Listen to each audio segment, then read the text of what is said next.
these stations. All season you've heard that TV is good.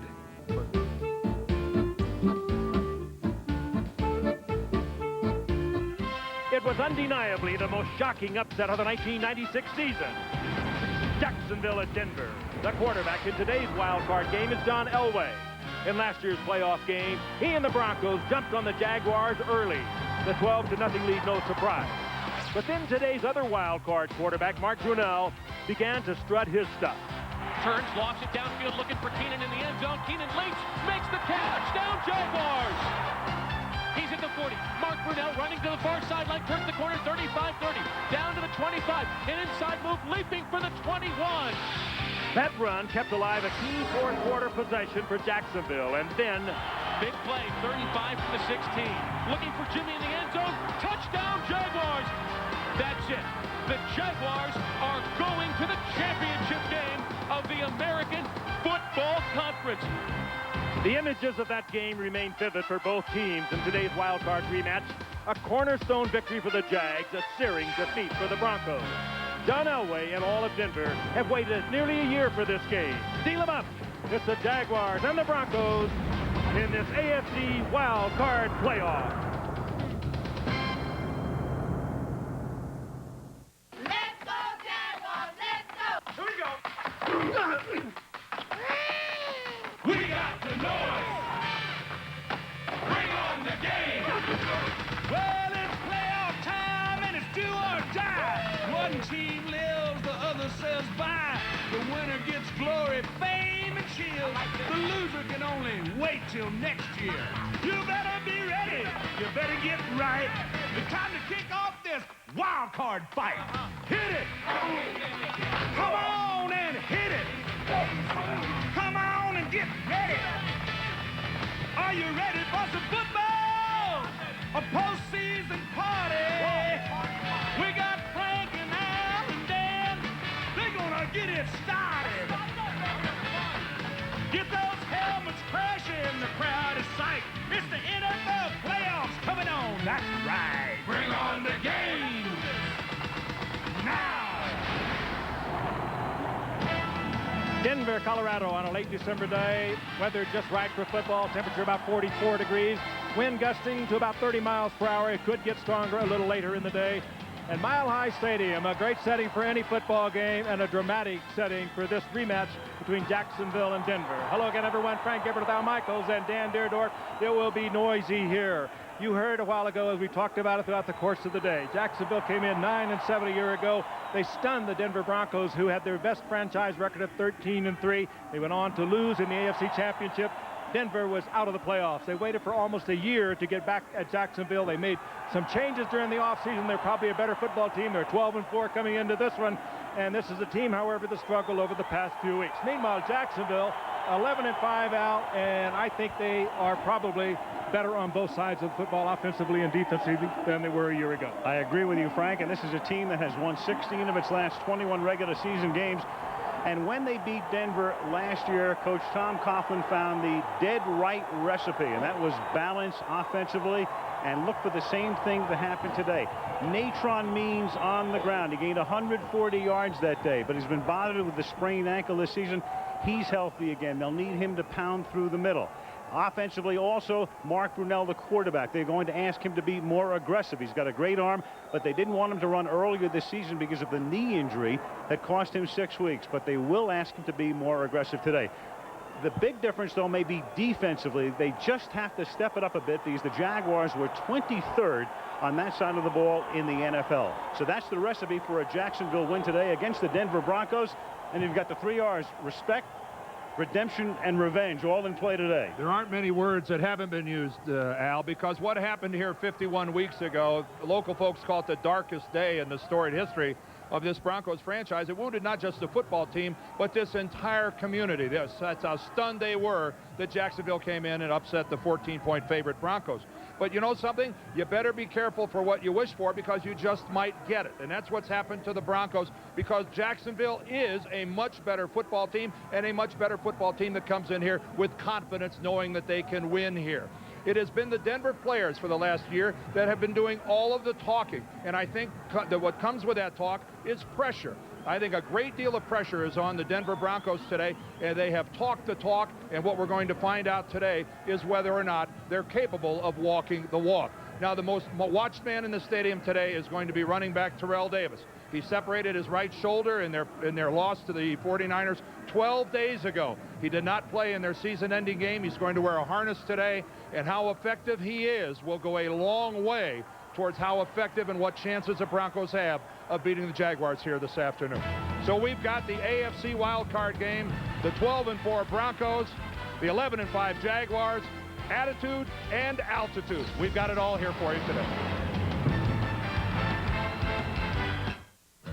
We're doing a little paint. At Penza, we'll be waiting. Up against the wind, it should be both a highly emotional and physical football game. Welcome to the sideline. I'm Lynn Swan, head coach Mike Shanahan of the Broncos. No words have been wasted talking about the emotional factor of this ball game, the motivation and revenge. How do you take that challenge, use it in a game plan so they can just get that energy onto the field? Well, then they got the job done last year. We didn't. They made some plays, and we had an opportunity. We didn't take advantage of that opportunity. The same opportunities here today, and you work a whole year through the offseason, the mini camps, and now we'll see if we'll take advantage of it. And they're ready for this. They're ready for it. All right, Coach. Thank you. Al? Thank you, Len. That's a beautiful shot as you look at Mile High Stadium and downtown Denver in the background. Temperature in the 40s, a gusting wind, basically, as you'll look at the field with Vaughn Hebron going back to receive the kick, and a guy who missed a lot of action during practice this week because of a hamstring pull. Mike Hollis to kick off. Basically, as we look at the field, the wind will be blowing from left to right, from north to south, but like in most enclosed stadiums, it is a swirling wind. And Hollis's kick fielded by Hebron at the 5-yard line. Up past the 20, and Terrell Davis's backup at running back brings it back to the 27-yard line. And here comes John Elway, wrapping up his 15th season. And this season, those 27 touchdowns, the most in any season in his career. Quarterback rating 87.5. Davis in the backfield. Griffith is the blocking back. Smith and McCaffrey outside. Shannon Sharp, the tight end. And up front, Zimmerman. Schlereth comes back from disc surgery. Nalen, Habib, and Jones. Nalen is the backup center for the AFC in the Pro Bowl. And Davis gets immediate action, takes it up to the 30-yard line. That separated shoulder is his right shoulder. Here's the Jacksonville defense and two rookies along the front. Lagerman, Wynn, and Payne are both rookies at tackles, and the veteran Simmons. Hardy, Schwartz, and Robinson, the linebackers. Schwartz, the team's leading tackler. Thomas and Figures at the corners. Davis and Hudson are the safeties. And the wind gusting and blowing the ball away from the line of scrimmage. Pretty good indication of how severely the wind is blowing when it rolls a football that's on the ground. There were times we were down there before warm-ups. Actually, we were moved by the gusts. Play fake. Davis makes the catch, gets hit on that right shoulder, is a little short of the first down at the 36 by Hardy and Schwartz. So they go to Davis on the ground and then through the air immediately. I think the key will come not being hit on the shoulder, but when he lands on this field, on his elbow, driving that arm up into the shoulder. That's when you get impact on a separated shoulder. And there's the wind we spoke about at the top of the show. There were alerts up in the mountains and the foothills of winds gusting to 70 miles an hour, so it could get worse. 3rd down and 1. You can see the papers blowing. Davis with the first down. So Terrell Davis out last week with a separated shoulder behind a Griffith block, 2 carries and a pass reception and a first down. Terrell Davis actually wanted to play last week against San Diego, and I think they very wisely, any kind of a separation, it takes a while to put it back together again. I had one, Dan, I'm sure you probably have. It's one of the most painful things that you can play with, live with, and God help you if you sneeze. And it'll also affect Terrell Davis's ability to receive. He's a good receiver out of the backfield.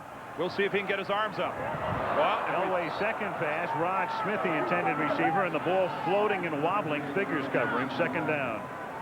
Len Swan, update from the field. Len? Well, Al, you're talking about the brace that Terrell Davis is wearing. It's not so much a brace as it is just padding. And here's an example of it. There's padding on the inside to protect him from the force of any hit he will get. Really can't keep the shoulder in place, but just will protect it from any hit. Al? All right, thank you, Len. So on 2nd down and 10, Davis in the backfield along with Griffith. Esra Tuaolo is now at defensive tackle in place of Seth Payne, and that's Tuaolo who comes across the line. Bernie Kukar is today's referee. Payne, a rookie from Cornell, he'd been questionable. Number 84 on the offense, moving prior to the ball being snapped. 5-yard penalty, still second down. Shannon Sharp threw him off. In the middle of that Jaguar line defensively has changed dramatically from a year ago. John Jurkovic is gone for the season. He broke a tibia. And Pritchett, as we look at the jump by Sharp, you see it from the reverse ankle. Watch number 84. He makes the movement and draws Jacksonville across the line of scrimmage. But they also lost Don Davey in the middle of that defensive line. So a big change defensively for Jacksonville this year. Second and 15. You can hear the wind out of the shotgun. Elway guns it over the middle, and it's dropped by McCaffrey. Ooh, looking right back into the sun, the late afternoon sun. You can tell by the shadows, McCaffrey was looking right back into the sun, and he couldn't handle it. He's got the sun, he's got the wind, and Elway throws the ball about 170 miles an hour. See McCaffrey's shadow, he's looking right back into it, and like a lot of great quarterbacks, they are pumped up in the first quarter, and often that first quarter delivery is a little hot. A hot Elway pass, a good field underneath you, a little earth, wind, and fire here for you this afternoon from Denver. Yes.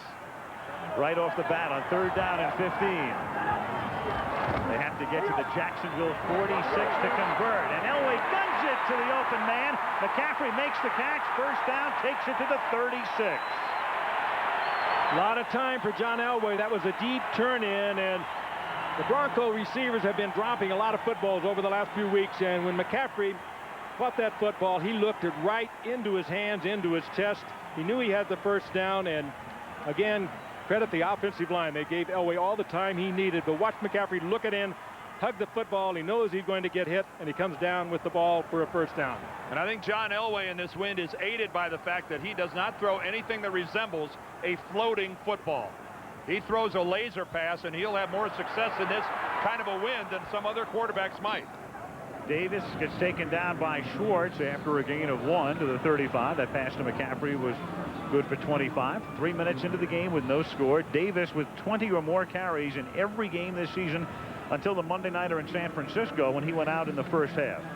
Still ended up with 1,750 yards, 15 touchdowns, nearly a 5-yard per carry average at 4.7. Sitting out that game, he really didn't have a realistic shot at Barry Sanders for the NFL rushing title, but yet what a remarkable year for Terrell Davis.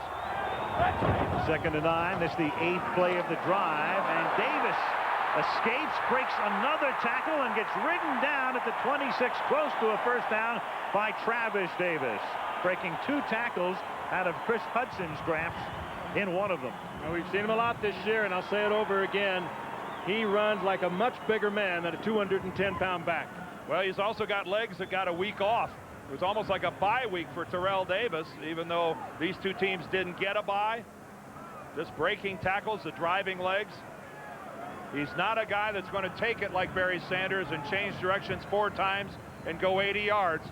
But you will be hurting by the end of the day if you've had to tackle Terrell Davis 30 times. 3rd down and a short 1. And they give it to Davis, and he gets that one as he takes it to the 25-yard line. Thomas comes up to make the top tackle, and Denver is now 3 of 3 on 3rd down. And he is a power runner, Dan and Al, but you saw the nifty footwork there at the line of scrimmage. He knew he needed the 1 yard, so he kind of skipped to the left, lowered his shoulder, and picked up the first down, and he's going to get a breather on the sidelines. Broncos are aided by an addition up front. Mark Schlereth is starting at left guard. He's missed the last 5 games because of back surgery, and his addition to this offensive line means an awful lot to Denver.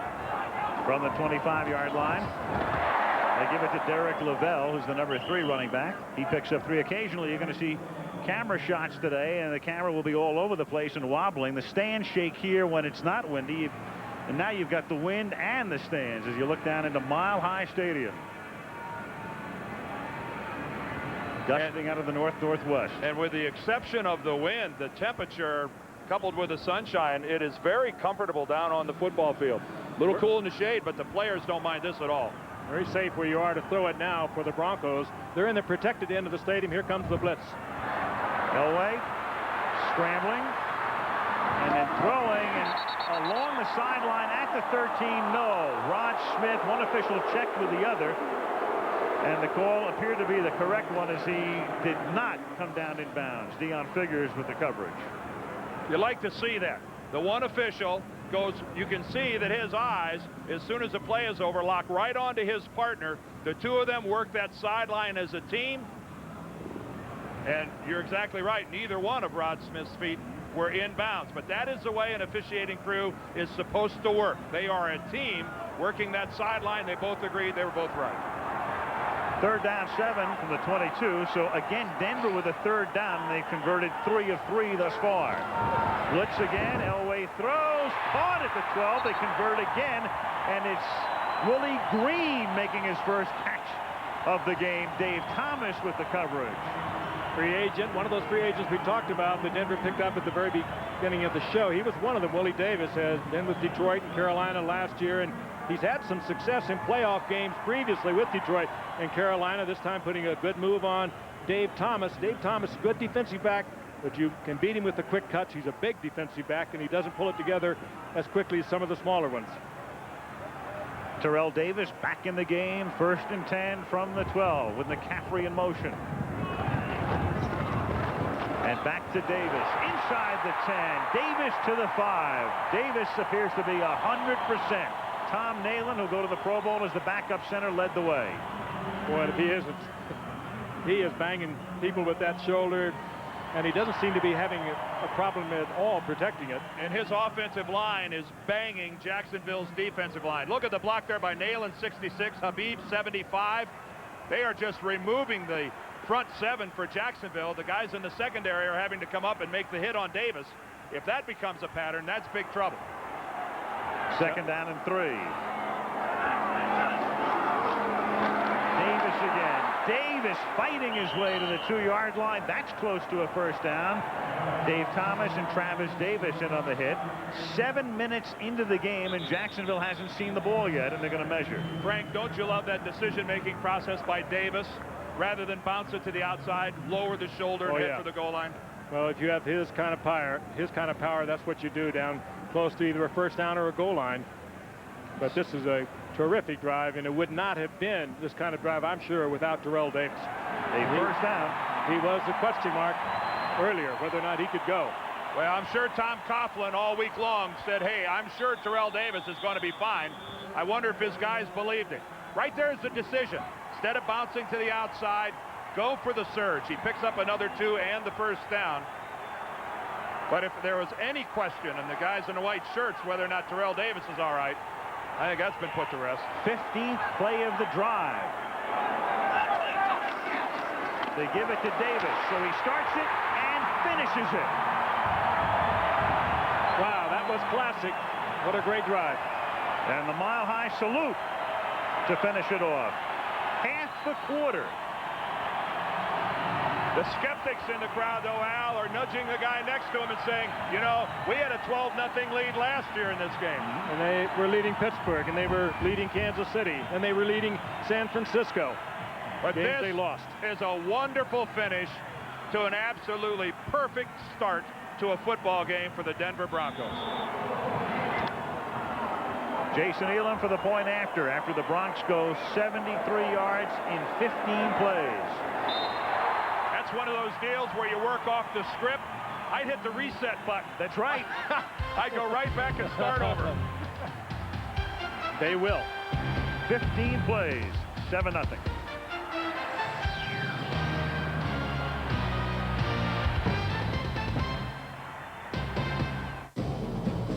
Brought to you by Saturn, a different kind of company, a different kind of car.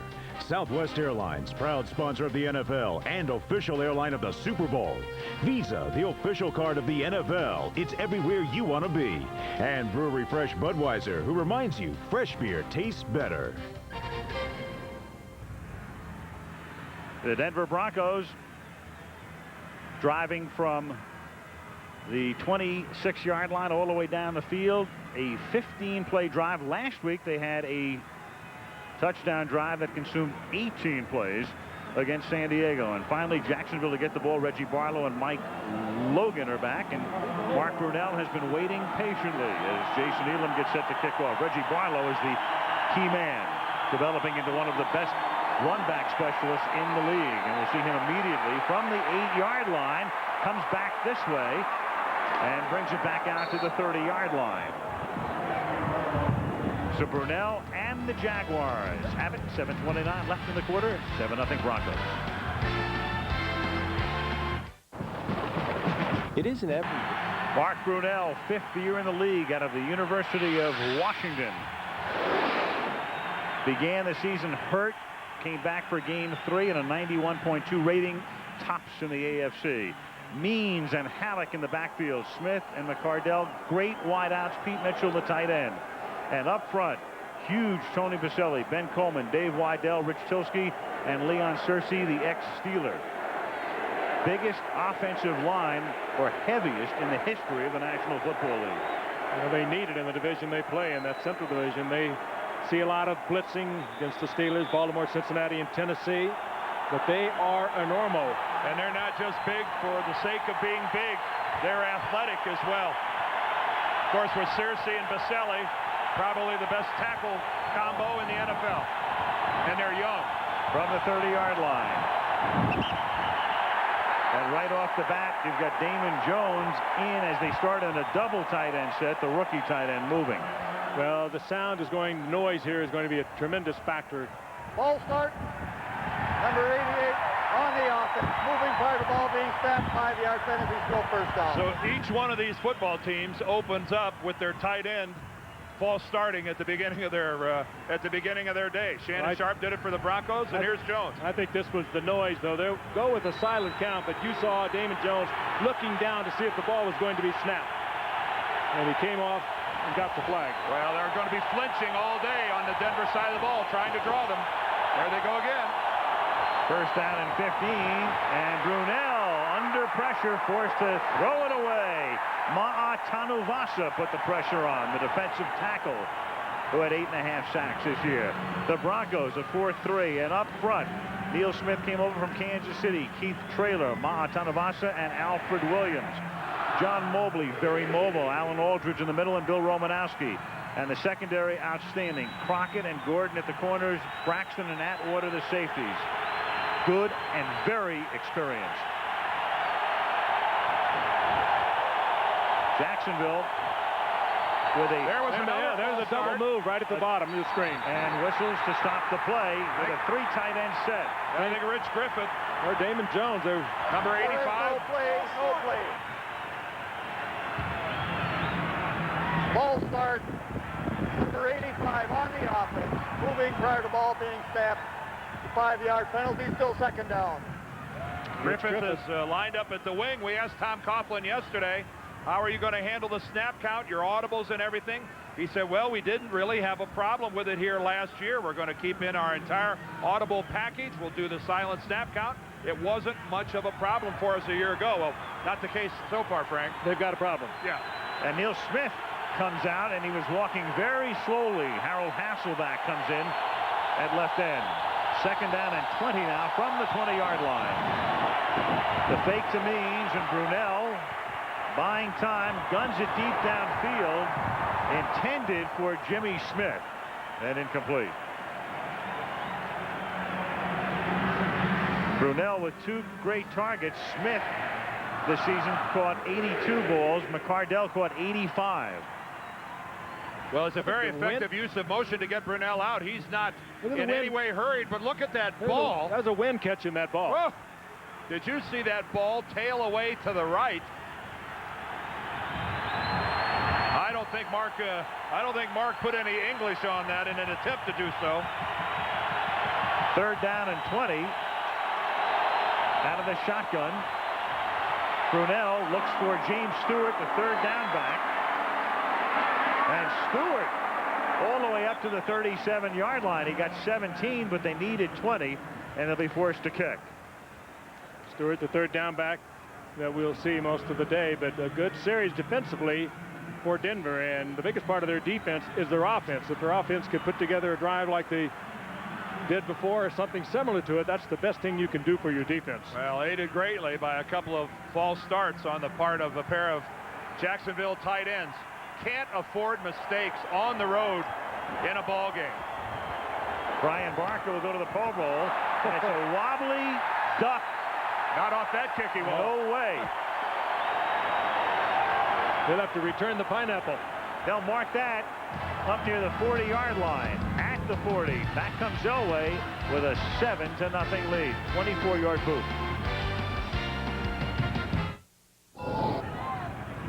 Aerial photography today being provided by Goodyear. A spectacular shot. Mile High Stadium in Denver. More than 70,000 looking on. A reminder, coming up on Monday, Quiz Show. The movie, an ABC movie special. Network premiere of Quiz Show at 8 o'clock Eastern Pacific, 7 Central, right here on ABC. It's a good movie. I liked it. Right now, it's Terrell Davis starring in the Denver Broncos story. He did on the first drive with 8 carries as the Broncos marched down the field, consuming half the quarter. It's remarkable when you think back 12 days ago, we watched him in terrible pain on the sideline. They iced down that shoulder, and knowing what a shoulder separation can do to you, I'm just amazed at what he's done here in the first quarter. From the 40, back to Davis. Cuts it back inside. Up to the 45-yard line. Seth Payne making the tackle. Going back to that first series, right off the bat, they gave Davis the ball. He wound up carrying it 8 times. And they also went to him as a pass receiver as well. But John Elway kept calling his number. He started the drive and he finished the drive. And the Mile High salute made it 7-7. Keep in mind that in the first 14 games of the year when Davis was healthy, he carried the ball over 20 times a game in each one of those ball games. That's one heck of a workload for a running back. 2nd and 5, and here is carry number 10. So he's already halfway there, and he's close to a first down, just a little shy of the 50. Hudson making the tackle. Well, Hudson hit him about the 46-yard line, and Davis has carried him for another 3. He's a load. Good receiver out of the backfield, too. Not very close to a first down, so they'll bring the sticks out. Yep. They had 42 receptions on the year, Frank, and that's a lot of touches. And you can see why there was a lot of uncertainty here in Denver as to how productive Davis was going to be today. Boy, but what an impact. As you can see, a little short. A running game can have on your passing game, and you have to have the defense thinking run before they think pass rush. You're in good shape. Dick Duran, the defensive coordinator of Jacksonville, and with the offensive weapons that the Broncos have, the #1 offense in the NFL, I don't think many people are volunteering for his job this week. 3rd down, inches. The Broncos are 4 for 4 on 3rd down and make it 5 for 5. Davis, 11 carries to the Jaguar 48-yard line. Tackled by Brian Schwartz. Jacksonville coming with a run blitz, filling every gap on their blitz, and still Terrell Davis was able to get the first. Word from Lynn Swan. Lynn. Well, Al, I talked with Elway before the game about throwing into this wind. He said the problem will be throwing from left to right as you look at the field because the ball can trail off. But if you put some heat on it, it shouldn't be a problem. I said, do you talk to your running backs about that fact? He goes, yeah, I mentioned it to them, but they already know I throw a pretty hard pass. Al? Yes, as McCaffrey found out in particular on that first series. 1st and 10 from the 48-yard line, and they keep calling number 30's number, this time a minimal gain, tackled by Clyde Simmons. Which will end up being the best part of Denver's passing game, is Terrell Davis. This running attack that they're working against Jacksonville right now is going to make play action, which we're going to see relatively soon, all the more effective. A dozen rushes already for Terrell Davis, and still over 4.5 minutes left in the first quarter. That's a game for a lot of running backs in this league. Earlier this season in a game against the Chiefs, he had 13 carries in the first quarter. 2nd down and 9, 4.5 minutes to go, and here is number 13. So 5 in a row on this series, and fresh as a daisy to the 37, but a marker goes down. Joel Smingy makes the tackle, and this one will come back. Bernie Kukar, our referee, threw the flag himself from behind the play.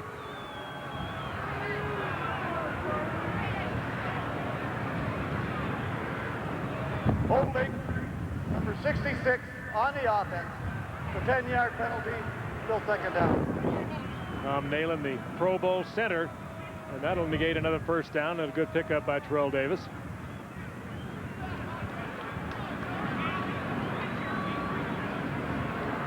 Up 66 is Tom Nalen right there. He was out in front. He's locked up on Ronaldo Wynn. Wynn trips and falls, and Nalen ends up going with him. A lot of that was the fact that Wynn went down and Nalen went with him, and it certainly did look like he took him down. So Derek Lavelle comes in as Davis goes out. Second down and 19. The corner blitz, and Elway escapes, buys time, hits Lavelle, and the ex-49er takes it to the 48. Derek is really their number 3 running back, but they want to save Hebron apparently with that tender hamstring for running back kicks, unless Lavelle is in there right now for the second time in the game. Lavelle made a few starts for the 49ers for this man, Mike Shanahan, when he was the offensive coordinator there. He likes Lavelle. Good receiver out of the backfield, good running back. Turns this one into a nifty pickup, but leaves John in the passing situation. Vaughn Hebron along the sideline. He ran back the opening kickoff, but hasn't played in an offensive set to this point. Third down and 8. And coming across the line was Tony Brackens, the free one. Brackens in there as a pass rush specialist. Eddie Robinson falls on Elway. Well, Brackens not only went off sides, he's lucky he didn't hurt himself. In an attempt to stop, he does a full split. 5-yard penalty, still third down. I tell you right now, Frank, if that was me, they'd be taking me off on the back of a cart. He really did do the splits. He tried to recover. He tried to throw out the air brakes. Watch this. It's a nice little hook slide. No chance to get back.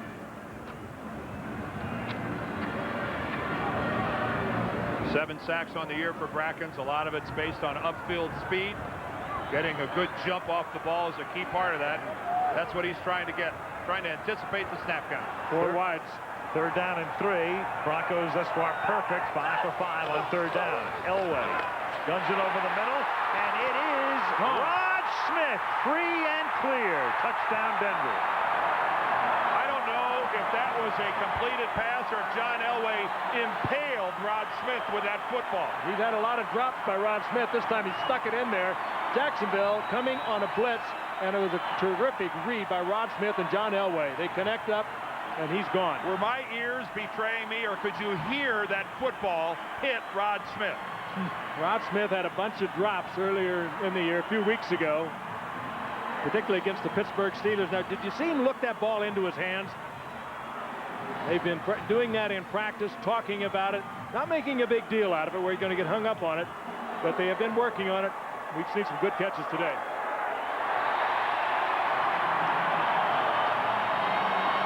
Smith had 12 receptions for TDs during the regular season. Pretty much like last year. Denver with the early lead, 14-0.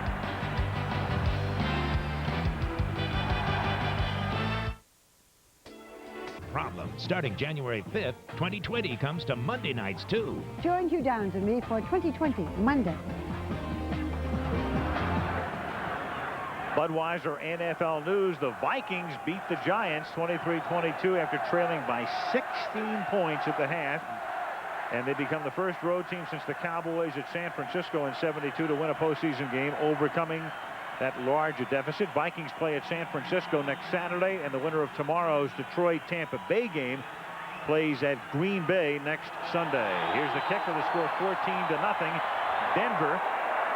And it floats down into the arms of Reggie Barlow from the 15-yard line. Barlow, who's becoming one of the best run-back specialists in the league, shows you why as he takes it to midfield. Exactly what Jacksonville needed at this point to get back in the game. Tackled by McKyer, but Elway's been sharp. And with 2.5 to go in the quarter, 14-0. Rod Smith going all the way here. Freedom in the Air, brought to you by Southwest Airlines. With fares so low, you have the freedom to fly. In last year's AFC divisional playoff game, the Jaguars traveled to the Mile High City, where the Broncos were undefeated. Who would prevail? Stay tuned. My dream's in Nashville, but my heart. Down passes to Keenan McCardell and Jimmy Smith as Jacksonville shocked Denver 30-27 to advance to the AFC Championship game. Touchdown, Jaguars! Denver leading 14-0 with 21 plays having been run by the Broncos. Only 3 plays plus 2 penalties for Jacksonville. And John Elway, with blood on his right hand, had that work done during the commercial break. I'd say those statistics we saw would support a Denver lead. Well, pretty much like last year when the Broncos led 12-0 on 2 touchdowns. They scored last year, had the extra point blocked, then scored again and went for 2 points and were unsuccessful. And by the half, Jacksonville had the lead.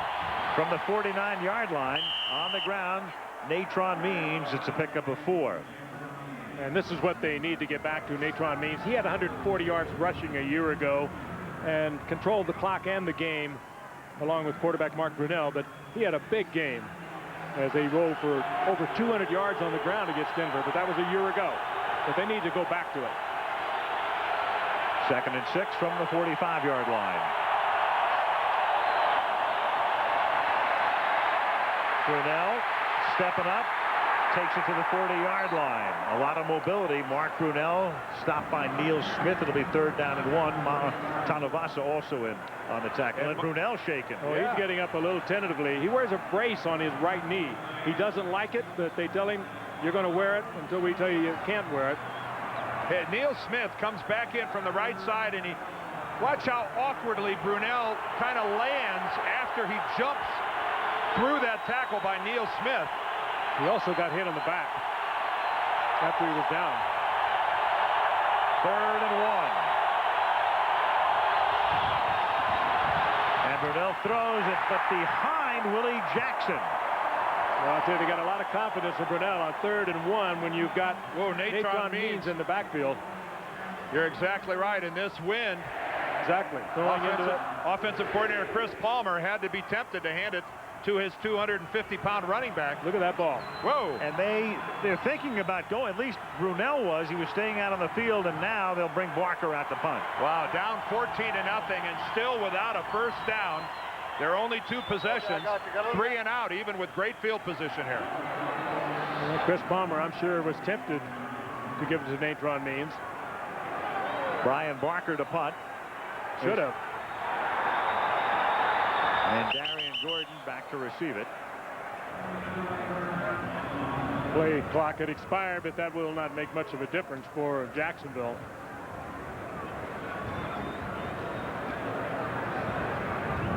There is no penalty. There is no penalty. We will reset the game clock to 25 seconds. Boy, down 14-0 as we reset the clock here. Not converting when you start a drive down 14-0 in your opponent's territory, not even getting a first down. That's a critical failure for Jacksonville. There has to be a part of Tom Coughlin that must be thinking about going for it here. Obviously they're punting, but boy, they can't let this game get out of hand.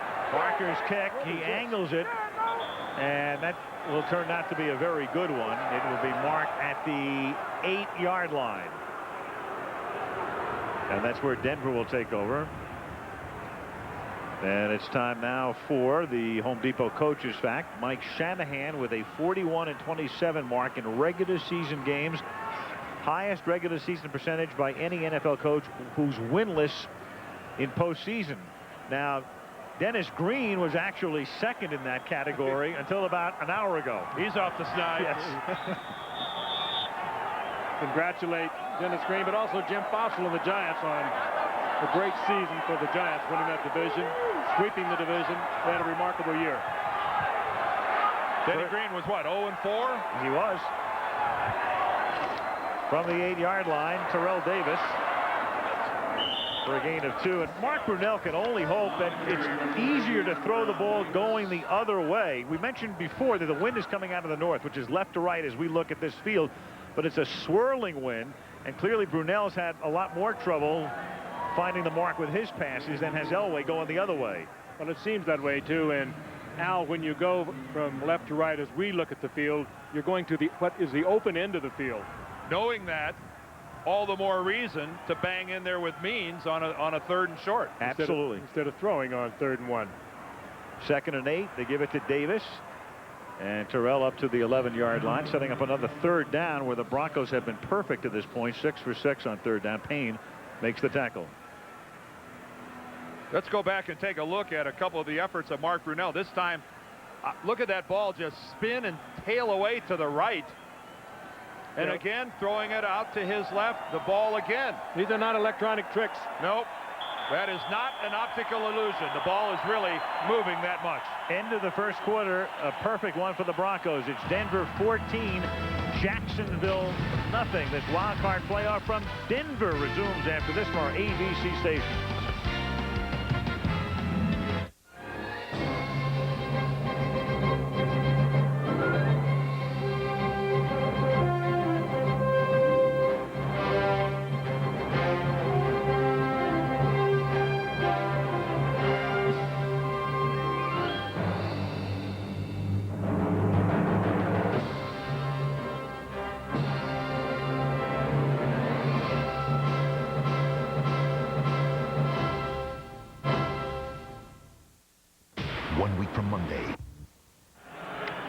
Aerial photography provided by Goodyear. A look at the Rocky Mountains. Look how steady that Denver. Yeah. Look how steady that blimp is in the wind up there. That's yes.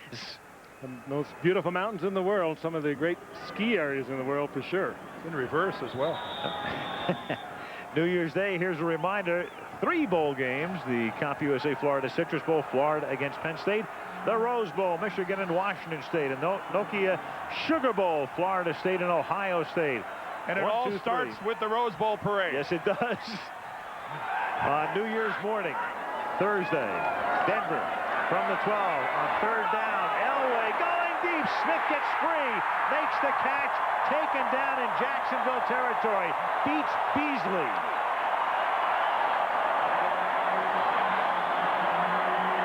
I don't know what Beasley was thinking about. He was looking, staring into the backfield. Well, John Elway right now is saying, well, it's supposed to be a problem throwing the ball going this direction. I don't know whether Beasley thought he was going to have help deep or not. He gets caught looking into the backfield. Rod Smith just blows right by him. First play of the 2nd quarter, John Elway didn't seem to have much of a problem going into the wind. Not at all. Davis from the 48 picks up 1. Davis has now carried the ball 15 times for 51 yards, and the numbers for the first quarter will certainly reflect the one-sidedness of the period on the scoreboard as well. They're either beautiful or ugly depending upon your zip code. Look at the time of possession. Speaking of zip codes, 230, 1230. Jacksonville still without a first down. And Denver up by 14 and in Jacksonville territory. 2nd down and 9 from the 47-yard line. Elway gets it away, intended for Griffith, the blocking back. Incomplete, covered by Schwartz. This wild card game is being brought to you by the new Dodge. It's about change. Bud Light, if you want great taste, it won't fill you up and never let you down. Make it a Bud Light. And the Home Depot, America's home improvement coach. Al Michaels, Frank Gifford, Dan Dierdorf, and Lynn Swan in Denver. The Broncos have been bucking to this point, 14-0 and on the move again. In that area of the field where Mark Brunell had problems throwing the football, the open end of the field coming up, pass situation for Elway. John threw into the wind that time off to the left. It was behind his receiver. 3rd down and 9. Guns it over the middle. Caught by Willie Green to the 25-yard line. Gets inside Beasley. I think this wind prefers a right-hand spiral. Perfect shot to Willie Green. The pickup from Carolina during the offseason. We talked about the numerous changes that Denver made after losing to Jacksonville last year, and a good move by Willie Green. He's big, strong. He'll battle for the football. He goes about 6'4". And again, the key to it, Dan, protection. Absolutely. So far in this football game, Denver's offensive line has been dominant. And Elway going for 6 more, and this time the coverage is good.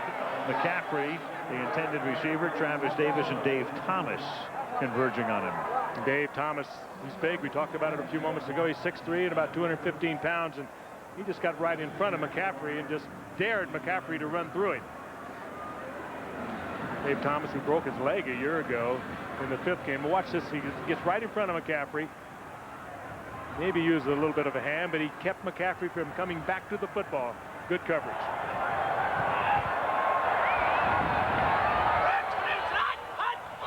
On 2nd and 10, Jaguars across the line. Davis takes the handoff. Well, I'll tell you what, Howard Griffith, the fullback for the Broncos, was also moving towards the line of scrimmage. He's been doing that, Dan, with regularity, and they have not been calling it either. You could get a motion call against Denver, I think, easily out of this as well. But they don't. Yes, they do. We did get him. They both. Yeah. So offsetting.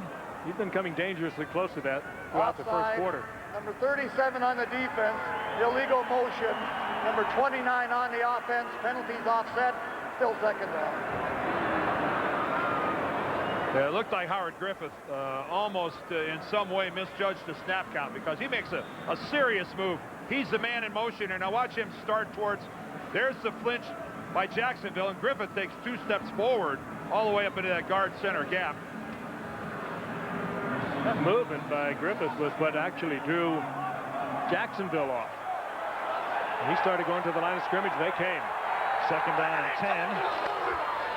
Elway, a little shovel pass, and Davis runs right into number 51, Kevin Hardy, the 2nd guy picked in the draft, the linebacker a couple of years ago. Around Jacksonville, a lot of people saying, when's Hardy going to step up? He's been pretty quiet thus far this season. Don't tell Davis. Well, he stepped up and stepped right into the hole where Terrell Davis was trying to go. This is just a good call, a little twist move from the outside, looping back to the inside. And if Hardy gets there a half a second before, we might have had a loose football. 3rd and 13. This is Denver's 30th play of the game. The Jaguars have run 6. Elway guns it, and it's caught by Smith, and he picks up the 1st down, and Denver is 9 for 9 on 3rd down. And John Elway threw a brilliant strike. That ball perfectly spiraling, and that is the best way to take the wind off the football, keep it in a tight spiral. Deep downfield to Rod Smith. He really had something on it, and this will be a great look at it. Again, the fine protection. Look at that. That just smoked into Rod Smith. Well, down 7-0. Jacksonville had a thumb in the dike. Down 14-0. They got their whole hand in the hole. They're on the verge of having the dike fall on top of them right now. From the 12-yard line, Davis inside the 10. Davis down to the 5-yard line. Pat Bowlen, the owner of the Broncos for so many years, has lived through so many postseason games, both wonderful and horrible. And this one's starting out in the former category, at least at the moment. Yeah, there's such a genuine affection. Pat Bowlen and quarterback John Elway, they don't quite know what John's going to do after this season. But somehow or other, they plan on him staying with this organization. 2nd down and 3. Shanahan expects him to be back. Davis. Touchdown, Denver. 92 yards. And most of it against the wind. For 51 weeks, the Denver Broncos have pointed themselves towards this game, and I said at the top about how much pressure comes with that. And Lynn Swann asked Mike Shanahan, can they translate that energy into something positive on the field? Well, so far I think the answer to that question is a resounding yes. And there is no question about the physical ability of this man, Terrell Davis, with an incredible first half. Jason Elam converts. 92 yards, 11 plays. 10:46 left in the half. Denver 21, Jacksonville nothing.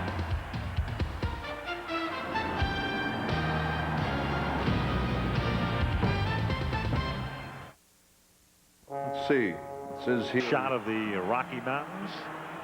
And it's beautiful in Mile High Stadium for these fans right now. A perfect start for the Broncos, leading 21-0. Jason Elam's kick, fielded at the 3-yard line. This is Mike Logan. And he gets tripped up at the 20 by Darius Johnson. 10:37 remaining in the half. Jaguars trying to get on track. 21-zip.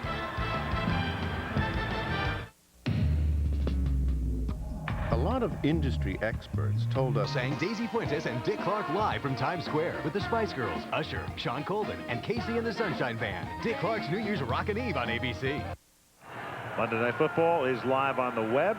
Get in-depth coverage of today's NFL playoff games at abcmnf.com. Up to the moment, take a look at this. There are the stats. 12-0 in first downs, 235 to 26 in total yardage. And 21-0 on the scoreboard. First down from the 21-yard line. Means picks up 2. Tackled by Keith Traylor. Around the neck. 2nd and 8. Well, that's a pretty good effort for Keith Traylor to lasso a guy with the power of Means with that high on his body with one arm and just yanking backwards like that. This former linebacker with the Chiefs, now a defensive tackle here in Denver, and brings a lot more quickness to the table for this Bronco defense. 2nd and 8 from the 23-yard line. Brunell throws, and it's low, but Jimmy Smith is there to come back and get it at the 28-yard line. Good read between Brunell and Jimmy Smith. Blitz on the part of Denver. The Jaguars picked it up, and Jimmy Smith broke it off, and they get the completion. And Gordon, the cornerback to that side, giving a huge cushion when he knows his team is blitzing. Wonderful job by Smith of making that catch. He kept it off the ground, but Darian Gordon way too far off the ball. You know it's going to be a short pattern. 3rd down and 3. Looking for their first down, and they get it at the 35-yard line. Great protection. Enabled Brunell to hit Pete Mitchell, the tight end, for a first. And nobody happier than every member of Jacksonville's defense. They broke a barrier, a first down barrier. They get one.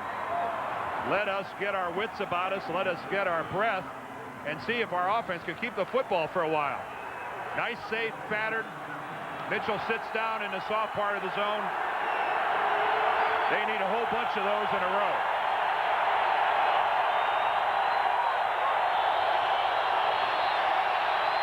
Brunell finds Keenan McCardell, and Keenan, who's had a very hot month of December, up to the 40-yard line, tackled there by Ray Crockett. And yet that's his first catch thus far of the game, isn't it?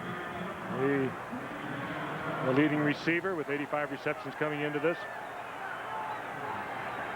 Not a big receiver, but on the outside, neither one on the outside, Smith or McCardell, but they have great hands and terrific speed. And that was a good open field one-on-one tackle by Ray Crockett. Certainly the best cover guy of the Denver secondary. He's had a really fine year for Denver. On 2nd and 6. Good protection again. Smith makes the catch, busts tackles, picks up a first down, gets it to the Denver 45-yard line, tackled by Mobley. Oh, and he breaks the tackle of Bill Romanowski and gets the first down in doing so.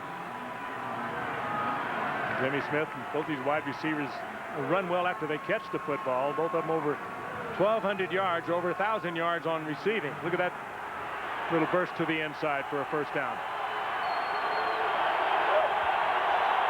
So the Jaguars with a little bit of a spark now, trying to get back into the game, go back to the ground, give it to Means, and Natron works it to the 41-yard line where he's tackled by Mobley. Means this season missing a lot of time with a sprained ankle, still gained more than 800 yards, but did not have a single run of more than 20 yards this year. And didn't have a 100-yard game all year long. In fact, his last 100-yard effort was here 51 weeks ago when he had 140 against the Broncos. And his yards per carry reflect that injury, Al, only 3.4 per rush. 2nd and 6. Brunell underneath. It's a juggling catch made by Means. He gets to the 39, setting up a 3rd and 4. Smith and Aldridge converge on the tackle. Jacksonville playing it very smart. Offensive coordinator Chris Palmer calling probably the plays that they had down. They haven't got through their list yet, I'm sure, and why change it? Get back in the game, get yourselves something on the scoreboard, go in at halftime, regroup, and come back out, and you got a new ball game. They know they can come back as they look once again at Neil Smith. If they've got 20 plays on their script, they may still be working off that script in the third quarter.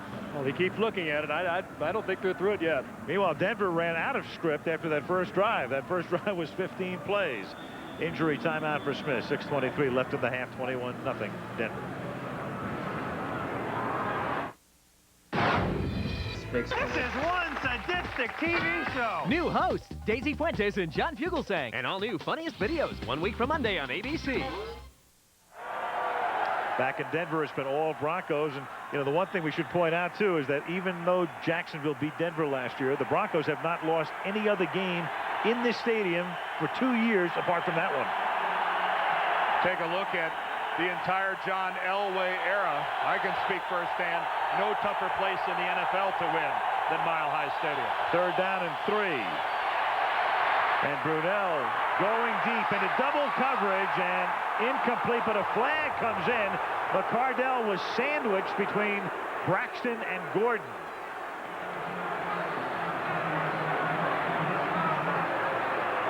I sure didn't see any violation at the conclusion of this play. Looked like there wasn't any contact till afterwards. Number 23 on the defense. Yeah, they get Darian Gordon for using his hands, but he came a long way to get involved in that double coverage. Yeah, he did. Right no there. Okay, you're right. He did. He had his right hand on McCardell's left shoulder. When he had the help on the inside, he really didn't need to do this. No. Braxton is in good position to make the play. No, I didn't see it properly. That's a very good call by the official. It's really kind of senseless. You've got the help from the safety. You know you got help deep. Really doesn't gain much to reach out and put your hand on the guy's shoulder pad and bicep. Exactly. 34-yard penalty. 1st and goal. Natron Means to the 1-yard line. Mobley makes the hit. 2nd and goal inside 6 minutes remaining in the first half. And Jacksonville with a good drive from their own 20-yard line. This is what they needed to do. Get a little confidence, put some points up on the board. Go in at halftime. You're a little closer. You know you can do it. And you know you've done it before, and come back out and you play a different football game in the second half. And it can't happen. Neil Smith is back in the game. 2nd down and goal from the 1. Means. No signal. Well, it sure looked like he was in there. Yep. No signal yet from the officials. Will there be a late signal? Yes. Touchdown. Looked like the whole Jacksonville offensive team was in the end zone. Ty Halleck led the way with a block. And Baselli gets into it with Mike Lodish. And Alfred Williams, his counterpart most of the game. Size of this offensive line, they couldn't even see Means. And when Natron gets lost, you're talking about getting lost amongst some big people. So the penalty on Gordon is a huge one on 3rd and 3, and then it pays off, does the drive, with this Means bulling into the end zone. And by that angle into the end zone relatively easily.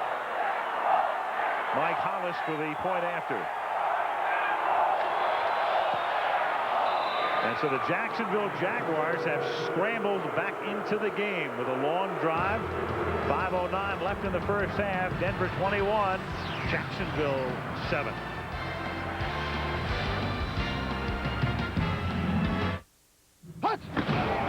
AT&T, it's all within your reach, presents It's My Game. Forecast for Denver. Snow by kickoff time at Mile High. Should be 7 to 8 inches of the white stuff. Shannon Sharp, watch your footing. Could be a little treacherous out there. Okay, you see these swirling northwest winds?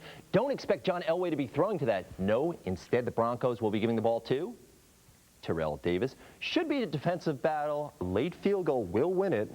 That's it for weather. And now to sports. 2 hours? All right. Search to find the true face of God. Tonight, the search is over. John Denver and George Burns. Oh, God. ABC tonight. The Jacksonville Jaguars began that last drive without a single first down in the game until that point. And Greg Robinson's defense had barely been on the field until that last drive. John Elway has guided his team to 3 touchdowns, but Jacksonville gets back into the game as Hollis kicks off for the Jaguars, and it's a ground ball that winds up in the end zone and is down there by Hebron. Almost eerie in talking to Tom Coughlin last night. He said, we just kind of are planning on them getting ahead of us early because that's the way they play. They come out, pick up the momentum, and they particularly play that way here in Denver, and it's almost kind of eerie that he came up with that. And now they come back and they get themselves back into the game. They've had the lead in every game this season, including the Monday night game in San Francisco when they were leading 10-0. And by the time that one was done, they were a 34-17 loser, and Terrell Davis had a separated shoulder. I'm not sure he saw himself behind 21-0. No. First down from the 20-yard line. Elway with a lot of time, and underneath hits Terrell Davis for a short gain, tackled by Hardy. Might have seen himself down 12-0, yeah, but not 21-0. Maybe a touchdown or something like that. Davis laughing because he had to catch that ball in self-defense. Did you Elway see the block deep downfield? Watch the block on the left side by Howard Griffith as he just jackhammers Brian Schwartz, the middle linebacker. Now that is the way a fullback is supposed to step up and create a pocket for his quarterback. On 2nd and 8, Davis again. When a running back gets over 1,700 yards and has a year like Terrell Davis has had here in Denver, it's just like Emmitt Smith in Dallas. Go to the fullback and give that guy a whole lot of credit. And instead of Moose Johnston in Dallas here, it's Howard Griffith. This guy is a ball player. 3rd down and 5, and again on 3rd down, sometimes 3rd down stats are irrelevant. In this particular case, extremely relevant. They do it again with 4 wides. 9 for 9, 3rd and 5. The 5th one if you count Shannon Sharp, and that's what he is. Elway throws. Got to hold it for 10, but you got to hold it. Smith. It's coming back. And Wayne Weaver, the owner of the Jaguars, at first frustrated by what he saw, but he'll be a lot happier after this call that will probably go against Mark Schlereth. It's really tough. It's only a 4-man rush by the Jaguars. 69 on the offense. At the 10-yard penalty, still 3rd down. It's a matchup you got to like as an offensive lineman. It's just 5. It's your 5 against their 4 when you're in that 5 receiver spread. But just the fact that Mark Schlereth is out on the field is quite a performance. There he is on the left, number 69. You see he gets the left arm on the outside of Joel Smengi. And that brought flags from 2 different directions. Schlereth has had 20 surgeries since high school. The last one for a disc. I think 11 on the left knee and 5 on the right knee. Unbelievable. That is. 3rd and 15, and Elway throws, and Willie Green made the catch, but they're going to say no. He never had possession. The ball was jarred loose. Aaron Beasley smacked them, and it's 4th down. And Elway was drilled. What a great throw on the part of John Elway. He knew he was going to get creamed, and he hit his receiver right in stride. He got creamed by Simmons. He knew he was going to get this. Threw off balance, still had enough on it, and gets the ball to Willie Green. Willie Green tried to tuck it away, but he takes a shot from Beasley, and he never had control. Keep in mind, you have to demonstrate possession, and in the NFL nowadays, that involves getting both feet on the ground with possession of the football, and Green didn't get close. Delay a game on the offense. 5-yard penalty, still 4th down. On 4th and 15, the delay again takes them back to the 10. Rick Dennison is the special teams coach. Jacksonville should get this ball in real good field position. Shanahan worked up. Well, he realizes, as Frank said, Jacksonville's probably going to get good field position. Plenty of time. Tom Ruin into that swirling wind, and it's a floater. Barlow fields at the 34 and gets taken down at the 49-yard line by Randy Hilliard. Well, what a play by Hilliard. Came around the block to make the stop and get the max out of that punt. That was Denver's first kick. 3 minutes remaining now in the first half. Whole lot of things swirling about Round Ruin, and once he gets that ball away, trips and stumbles over his own guy. Once a punter sees that he can get the ball away, he'll take the fall from anyone. His old man, he'll try and draw the penalty, and then you see the extracurricular things that go on. Well, Dave Thomas just falls on top of Ruin and says, hey, I got him. Yep. I think there are more dangerous people to block than the punter. 1st and 10 from the 49-yard line. Little swing pass out here to James Stewart. Nice tackle from behind. Alfred Williams grabs it. Well, that was really nice hustle by Alfred Williams because he's cut to the ground by Baselli. It's Baselli's responsibility to get his hands down so you can complete the pass. A lot of defensive linemen just end up staying on the ground. Alfred hops right up, hustles back in. Watch here in the bottom. Baselli's going to cut Williams right there. He gets his hands down. Alfred, who never went all the way to the ground, that's just nice hustle, getting back into the play by Williams. 2nd down and 7. Jags have all of their timeouts and the 2-minute warning. Into traffic intended for Mitchell, but covered by Gordon and Mobley as well. It'll be 3rd down. Mobley all over the field once again for Denver. Had a great year. Didn't make the Pro Bowl. A lot of people wonder why he didn't. 4 sacks. He had an interception for a touchdown. He had 3 forced fumbles. The fumble recovery. He did it all. The leading tackler. And he is so quick. He is all over the field. Yet he made the AP All-Pro team, which is quite an honor. He made the Monday Night All-Pro team. And some vindication for John Mobley. 3rd and 7 from the 48-yard line. And it is deflected, intended for Jimmy Smith. I think Gordon might have got it. Darian Gordon coming in, got a hand on it. Very unusual fall in that circumstance. Well, it's a very effective corner blitz called by Greg Robinson. Gordon's lined up on the slot receiver and comes. Well, it's a hokey little screen out to the outside flanker with a one-man blocker in front of it. And it is destructed right here. Darian Gordon coming on the blitz, spots it and goes up and bats it away. Good adjective for that screen, a hokey little screen. Barker. Line drive kick fielded by Gordon at the 14-yard line, and Darian Gordon comes all the way back out to the 28-yard line as we reach the 2-minute warning. So Elway takes over, trying to extend the lead. 2 minutes to go in the half. Denver 21, Jacksonville 7.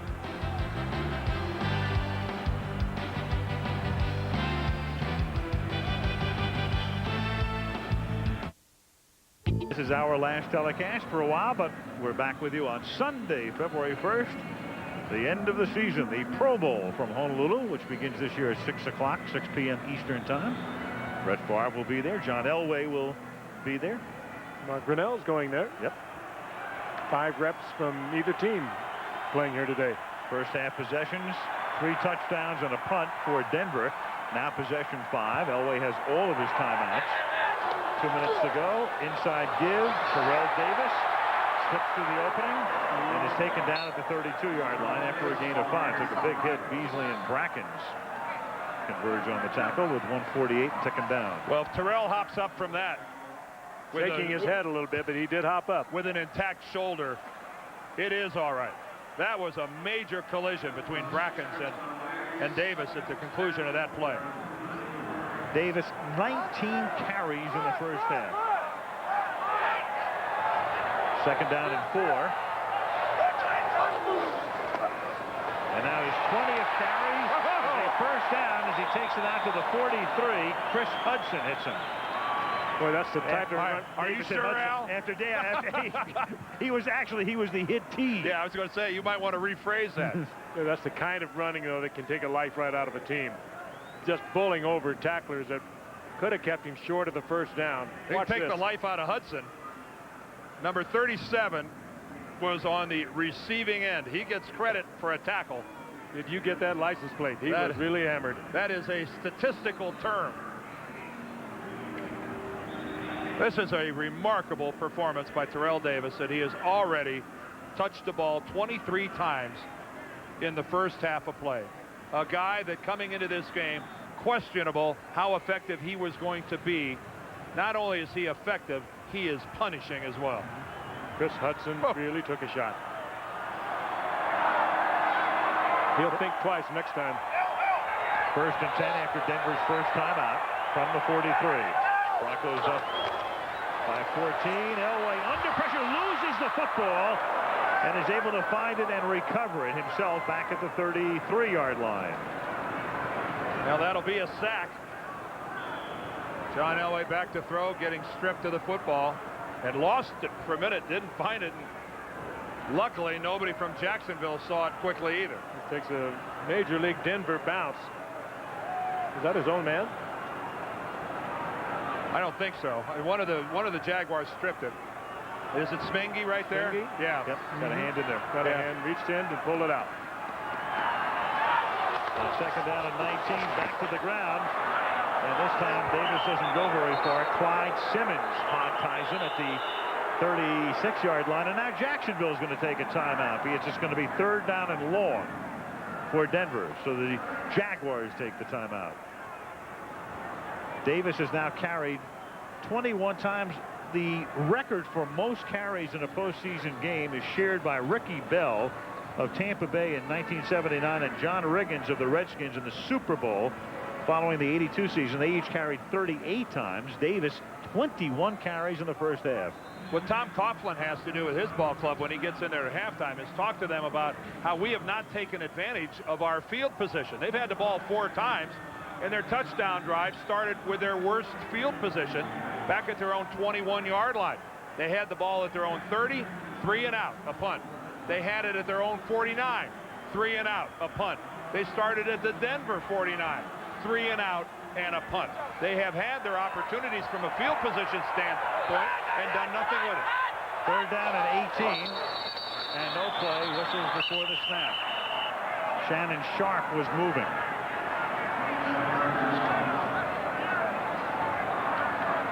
That's one of our pet peeves, Frank. Flexed out like that. No reason in the world. False start. Number 84 on the offense. That's a 5-yard penalty. Still third down. You're looking in at the ball, but it happens. He's split out about 3 or 4 yards from his offensive tackle in the bottom left of your screen. There's Shannon Sharp. Looking at the ball all the way. That's just a loss of concentration. Elway on third down. But this is the first time he's faced a 3rd and 23. Not only has he completed 6 out of 7, but every one of those 6 completions went for a first down. They have to get to the Jaguar 47 to convert. Elway slides to a stop at the 28, and now Jacksonville takes the timeout with 27 seconds remaining. John Elway playing it very conservative there. He didn't want to turn it over, give Jacksonville the ball at midfield again. Maturity is a wonderful thing, isn't it? Yeah, there were times he would have been hurdling over Jacksonville Jaguars. Exactly right. Throwing his body into the path of everything. That ball might have been flying across the middle of the field trying to complete a dangerous pass that might make the highlight reel, either of your team or theirs. Yet he's coming off one of his best seasons ever, the most touchdowns he's ever had on a season. Quarterback rating 87.5, and for John that represents about, I think, the 3rd highest of his career. So Brunell's going to take over. He has 1 timeout, and they have the Pro Bowl kicker in Mike Hollis if they can work themselves into field goal range. Tom Ruin to punt. Reggie Barlow back to accept it. And the ball dies in the wind. It takes a good Denver bounce, a great Denver bounce under the circumstance, and the Broncos just wait and wait and wait. And the clock runs and runs and runs. Dead. Yep, 17 seconds. Yep. On that play. That's as perfect as it could be for Denver. Just about everything working against Jacksonville here in the first half. So Larry Pasquale, the special teams coach. They had Barlow back there, but Barlow couldn't come up to make the catch because the wind knocked it down. And now instead of looking for a play that gets them into field goal range, I would suspect they'll just run out the clock. I think we all came into this game wondering how Terrell Davis was going to be. Dan touched on it right at the very top of the show. We know how he is. Who saw this coming? Davis, 21 carries, 83 yards in the half. 3 touchdown drives out of the blocks for the Broncos. And at the half, the Denver Broncos lead the Jacksonville Jaguars 21-7 at Mile High Stadium. From Denver, we go to New York now, and Chris Berman. Chris. All right, Al, thank you. And coming up on our Lexus halftime report, Boomer Esiason and I will talk about this game, a look at a family affair at the Rose Bowl, and a look back at that wild first game as the Vikings authored one of the biggest comebacks in playoff history. All that after this message and a word from our ABC station. Island.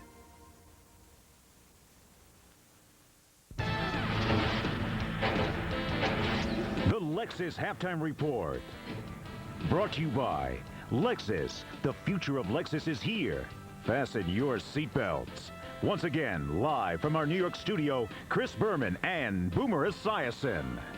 First game, wild. The Vikings beat the Giants 23-22. Minnesota wins after being down 19-3 at the half, which is the 5th greatest comeback in playoff history. And the vaunted Giants defense surrendered 20 second-half points and bickered among themselves. Still, though, minute and a half to go, it was the Giants leading 22-13. And then Brandon Cunningham, 30 yards. Jake Reed in, out. Little controversy here. This will be talked about all week here in New York. Well, then that set up the onside kick. Chris Calloway had a oh, no. No, it's out of his hands. It's Chris Walsh. Falls on it. Vikings drive down the field, which sets up 10 seconds to go. 24-yard field goal. Eddie, Eat, Drink, and B. Murray. Dennis Green wins for the first in 5 tries in the playoffs. 23-22 Minnesota. Vikes at San Francisco on Saturday. They move on. Afterwards, the stunned Jesse Armstead spoke with our Leslie Visser. It's so unusual to see players on the same team fighting among each other. What happened with your defense? Well, you know, a few guys, you know, had a problem between each other, you know, arguing about what side to go on. You know, instead of arguing, just grab a man. Don't make no difference who you got to cover. You know, that's the only thing. And, you know, me being the leader, you know, I had to step in between it, you know, and, you know, cut everything down. Well, it's still been a wonderful season. Thank you for stopping by, Jesse. Back to you, Boomer. All right, Leslie, thank you. Great job hanging in by the Vikings because it did not look good. Well, it really didn't look good. And when you look back at that game, you got to say, wow, to the Vikings defense. They're the ones that forced 5 field goals. As an offensive player, I'd love to have 3 touchdowns and 2 field goals. But unfortunately, that didn't happen for the Giants today. But really, you look at Randall Cunningham's game, another. In the first half, he was not very good. In the second half, he came back, and it's that old veteran quarterback perseverance. He's been in the wars, and he knows what's going on, and he hung tough. I wonder if the youngest team in football, the Giants, might have played defense a little differently, up 8 rather than up 9 late. We'll never know. Oh, boy, you're a Monday morning quarterback, aren't you? You have all the answers, just like all the media. You have all the answers. Saturday afternoon quarterback. Well, we have plenty more coming up. When we return here at halftime, it'll be a very happy New Year's for the Greasy family from the Rose Bowl field to the Rose Bowl booth. We'll be back.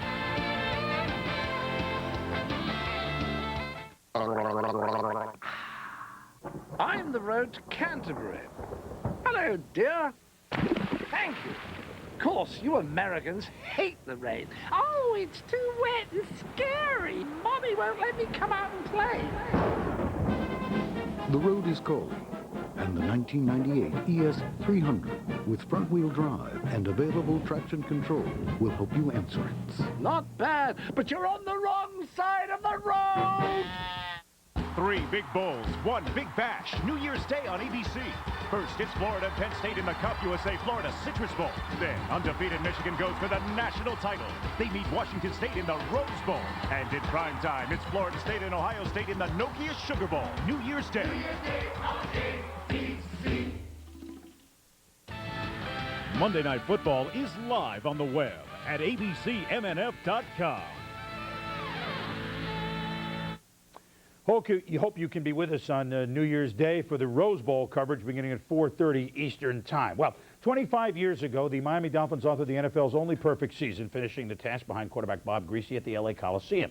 On New Year's Day, across town at the Rose Bowl, his son Brian will attempt to author a perfect season as well for Michigan. And if they can beat Washington State, they could very well win the national championship. Bob will be watching from our broadcast booth. Here's Jimmy Roberts. The son of a famous father who just might like to do the old man one better. You see it all the time, but this scenario has something of an odd twist. Somebody's in there. Big play, Brian Greasy, keeping it alive, getting outside the pocket. Somebody's open, okay, I'm going to give it to him.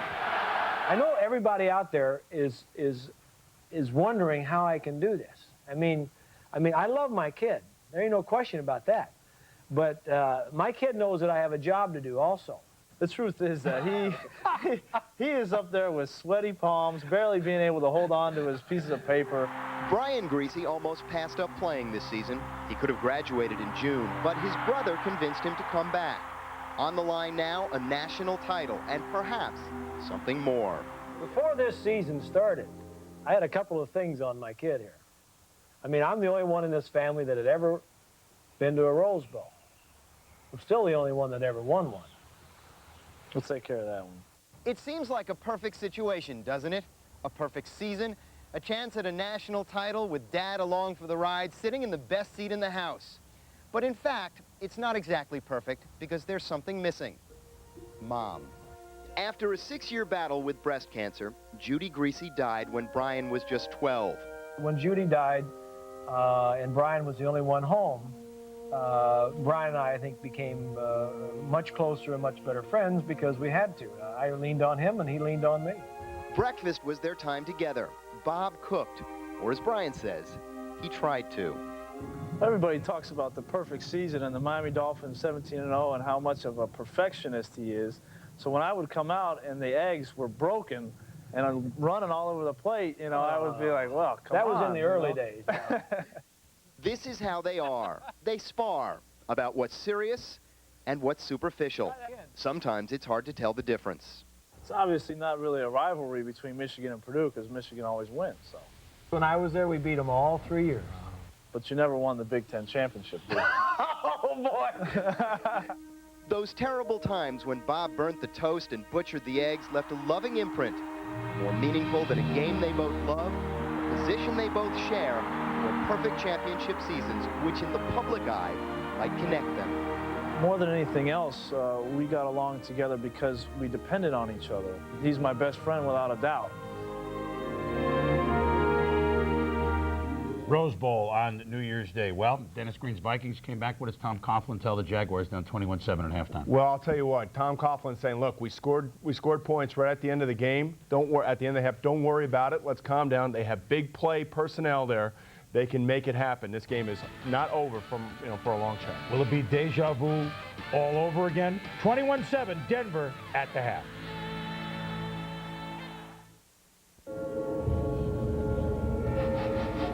Crystal water turns to dark, where'er its presence leaves its mark, and boiling currents pound like drums when something wicked this way comes. Introducing the faster, sleeker, meaner GS Motor Trend Import Car of the Year. The Lexus Halftime Report has been brought to you by Lexus in the new faster, sleeker, meaner GS. We'll be back with the second half kickoff after this message from the NFL and a word from our ABC stations. The medal is funny, you know. It has its own personality. It's like a jigsaw puzzle, right? You had to study it and fit it and figure it out, you know. What's bigger than Super Bowl, tell me? Millions and millions of people watch it, right? That's the biggest thing of my life. After it's polished up, the trophy, right? We didn't even breathe on it. That's got to be perfect. I tell you, you know what I'm always afraid of? When they all hold it and everything. I said, gee, don't drop it, please. Look at me. See? Get goosebumps. God, what a feeling, I tell you. Yeah. What's going on? Good evening, I'm Hugh Downs. And I'm Barbara Walters. Check it out.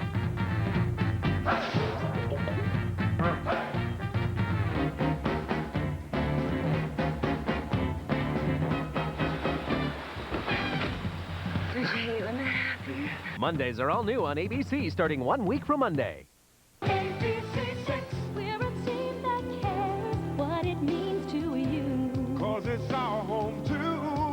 Join ABC6 for Breakfast with Your Neighbors. You bring the issues, ABC6 brings the coffee and donuts. Join Margie O'Brien for a lively discussion every Wednesday on ABC6 in the morning. If you'd like us to come to your neighborhood, write, call, or send us an email at abc6.com. Breakfast with Your Neighbors, Wednesdays on ABC6 in the morning, brought to you by Dunkin' Donuts, home of freshly baked bagels. New England Tech's Tuition Freeze. Your chance to lock in this year's tuition for programs beginning next year. Call New England Tech at 467-7744. It's the season for Old St. Nick. The smell of pine.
Al Michaels, Frank Gifford, Dan Dierdorf, and Lynn Swan at Mile High Stadium. John Elway is loosening up, but Mark Brunell will get the ball first because Jacksonville to receive and Jason Elam to kick off. And a floating short kick taken at the 16-yard line by Reggie Barlow. Straight up the middle into Denver territory, and the second half begins with a big run back forced out by Tim McKyer. And down at one point 21-0 and now 21-7, and with their personnel, and Tom Coughlin doesn't look like he's necessarily a happy man, but he's so intense and so into it. But this team with a ton of time and the right people to make things happen. Great field position. I think they have all the confidence. I don't think they were shaken up by the fact they got down 21-0 because they knew they could come back. They talked about it yesterday. They maybe would get down. Denver does that, and they get off to great starts, and here they are. 58-yard run back. And out of the I formation, and it's Natron Means, and it's a good time to go back to the running game and bring it inside the 25 to the 23-yard line. Yeah, in reality, for Tom Coughlin right now, he's got to treat this as a nothing ball game. He can't act like he's 14 points behind. And just, again, the score reflects the complete domination by the Denver Broncos.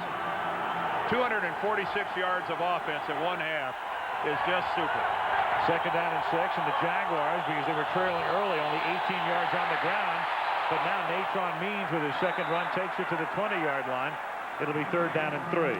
And Denver has had problems during the course of the year handling big backs. And you're right, if I'm Chris Palmer, I keep coming at them here with Natron Means. They only have to cover 20 yards here, and you saw that yardage disparity. They've only got to cover 20 yards here to make this a one-touchdown football game. That's more than anybody who's rooting for Jacksonville could ask for. Big third down play, 3rd and 3 at the 20-yard line. Blitz, Brunell throws, but the pass is incomplete. Would have been short anyway had McCardell been able to hold on. It was short, he couldn't handle it. And now what will Jacksonville do? They leave Mark Brunell on the field on 4th down. Now they rethink it, and out comes the kicking unit. For a moment, well, I think Tom thought about going for it, changed his mind. And it was a good decision. Mike Hollis, he'll go to the Pro Bowl. But that's the second time in a row on a key third down play that Jacksonville has come up short. This is a 38-yarder. Hollis kicks it off the upright, and it bangs through. Karam shot from 38. They pick up 3, and the Denver lead is now down to 11.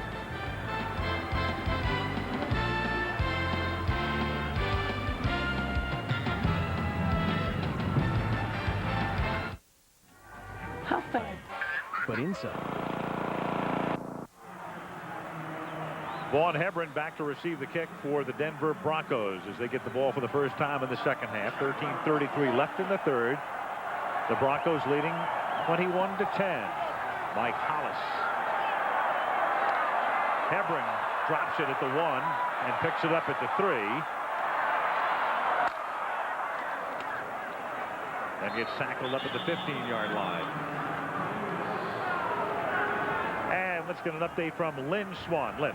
Well, Al, I talked to Tom Coughlin as he came out for the second half, and he said in the first half, his entire team, offensively and defensively, were unsettled. He said they weren't into that game. He said he wished he could take back a couple of plays that were called. He should have run the ball a little bit more. He said coming out in the second half, they're going to try and do the things that were successful for them on the touchdown drive. The short passes, he believes Mark can throw the ball deep down the field, even with the wind. Al? All right, a promising beginning, Lynn, to that first drive, but it ended with a field goal. And now Davis picks up where he leaves off in the first half, up to the 22-yard line on his 22nd rush of the afternoon. Yeah, what a shocking turn of developments that they'd handed off to Terrell Davis.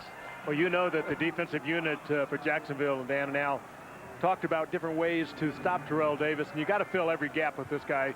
or you're not going to stop. And you know that was their prime consideration when they came back out. For him on the very first play to rip off 7 yards, that's got to hurt. Well, they have got to walk Travis Davis up to the line of scrimmage. They have got to get their safeties involved. And, of course, that leaves them open to the play action. Davis picks up the first down, 5 more yards, now has 95 on the afternoon. First down. This wild card playoff game is being brought to you by Lay's. Make your lunch special with Lay's. Nissan, who reminds you that life is a journey. Enjoy the ride. And Miller Lite, now official beer sponsor of the NFL. Dick Duran has no choice now but to put at least 8. And in that last play, he had 9 people relatively close to the line of scrimmage. At some point in time, John Elway has got to test the deep post off of play action. Free play for John. Yep. As it was Brian Schwartz coming across the line.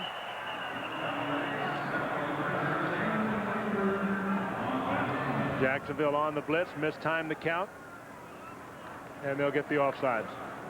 Referee Bernie Kukar. Offside on the defense, number 58, up to 5-yard penalty, still first down.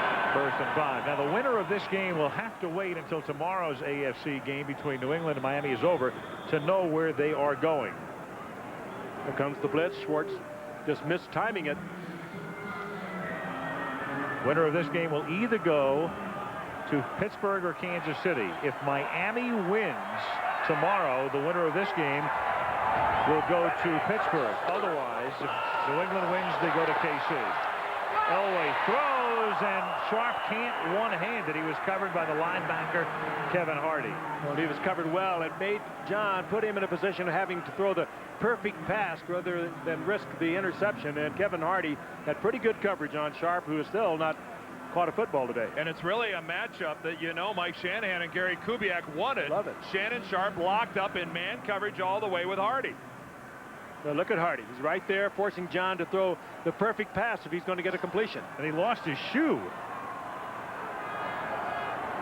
Sharp threw a shoe on the play and comes out now, and Dwayne Carswell comes in. Second down and 5. Shoeless Shannon Sharp. It's Terrell Davis with his shoes on and everything else working in full and good order today to the 39-yard line. Big play off a blitz defense. Once again, Denver blocking it out really well. And we have a Jaguar slow getting up. Brian Schwartz. Meanwhile, Sammy Winder with 102 yards in a playoff game against New England. That has been the Denver postseason record. And Terrell Davis right now at 102. Tying the mark with 11:21 to go in the 3rd quarter.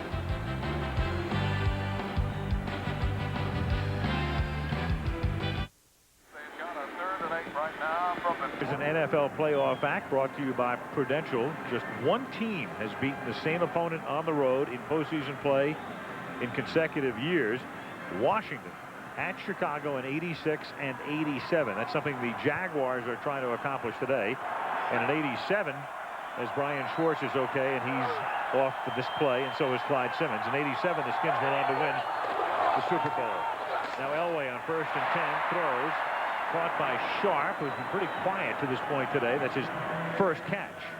Skins went on to win that Super Bowl by beating Denver. Yep. After Denver had a 10-0 lead. Super Bowl 22, I believe, right at the then Jack Murphy Stadium in San Diego. This ball delivered to Shannon Sharp. It only picked up about 4 yards on the play, but after it was over, John Elway walked over to him, and they both kind of high-fived it. I think they realize they've got something started now. That's his first reception. 2nd down and 4. Davis to the 47, setting up a 3rd and 2. Payne and Robinson converge on the tackle. Shannon Sharp, the leading receiver for the Broncos. And it makes sense that Jacksonville has tried to take him out of the game, but they've gone back to covering him with a linebacker, and I got a feeling we're going to see a lot of him here in the second half.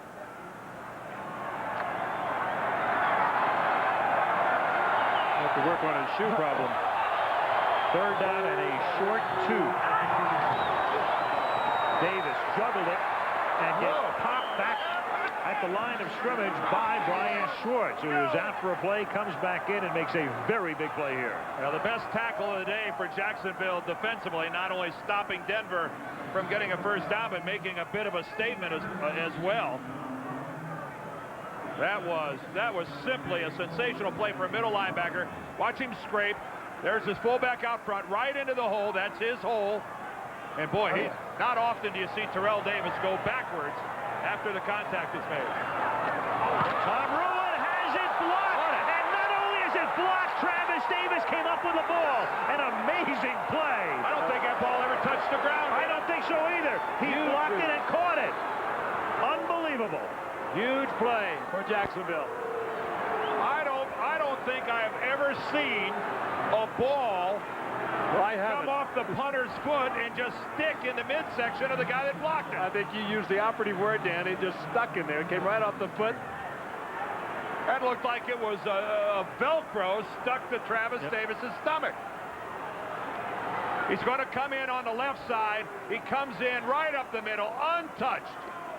And that ball never did touch the ground. Will you look at that? Bounced off his chest, and he caught it. First of all, a complete blow by the Denver punt team, allowing a guy to come up the middle untouched. Rick Dennison has to be out of his mind. Mike Hollis for the point after. Ruin did not have a punt block during the entire regular season. 9:16 left in the third. How about this one? At one point, 21-0. Right now, 21-17.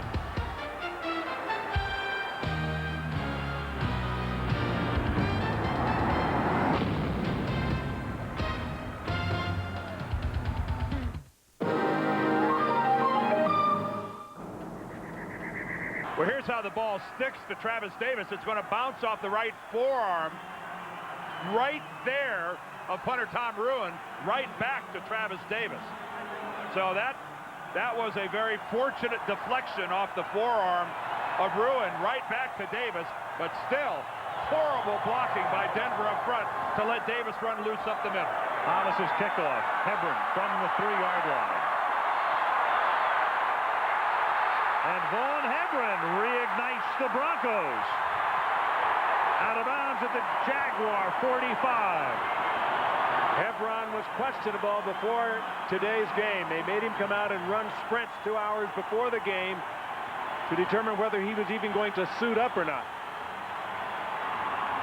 Two key special teams plays here in the third quarter. Another look at the blocked punt by Travis Davis. Ruin never had a chance. You can't do much about a guy that comes up the middle completely untouched. And in a game where they are being dominated in so many respects, Jacksonville only less than a touchdown behind. This is some turnaround. 51-yard run back. Elway throws. And it will be 2nd and 10, intended for Rod Smith. Of late, one of Jacksonville's problems has been, coming down the stretch in the regular season, coverage on kickoffs. And Denver's problem has been blowing leads, having leads. And you can't tell me that every guy in a Denver uniform right now doesn't have some nagging doubt about what the heck is going on out here. Leads against the 49ers, against the Steelers, against the Chiefs.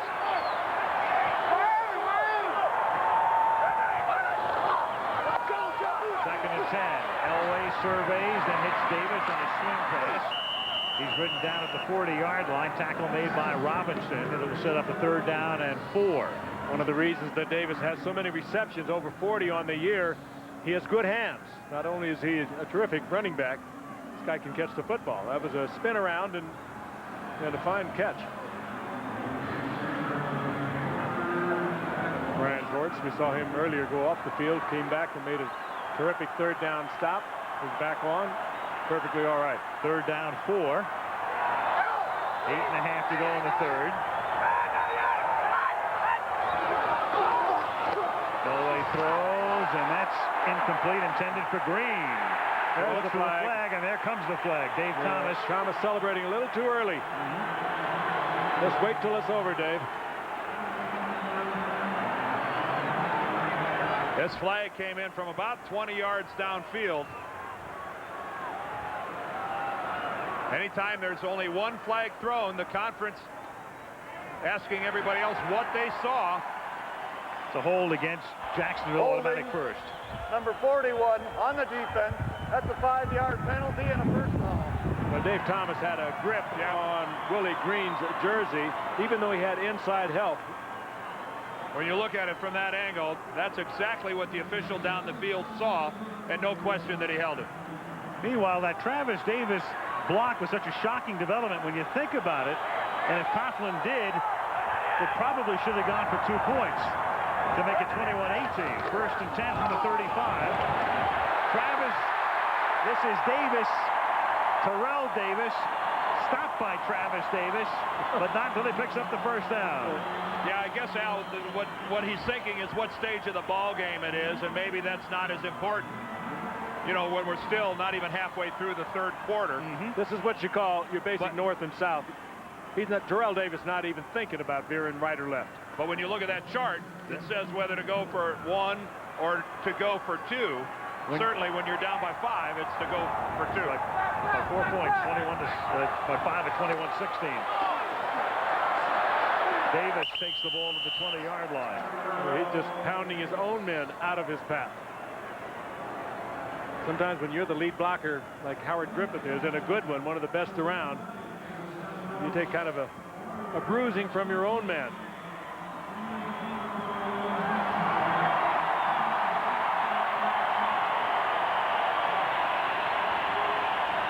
Eddie Robinson with a face mask in on Terrell Davis that goes unflagged.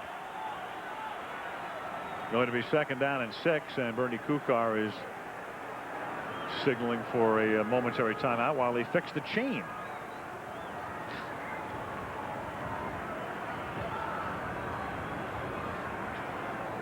Only as strong as its weakest link. Very important drive for Denver. Dan touched on it a moment ago. They'd have to be wondering a little bit. They've been giving up leads in almost practically every game they have played down the stretch.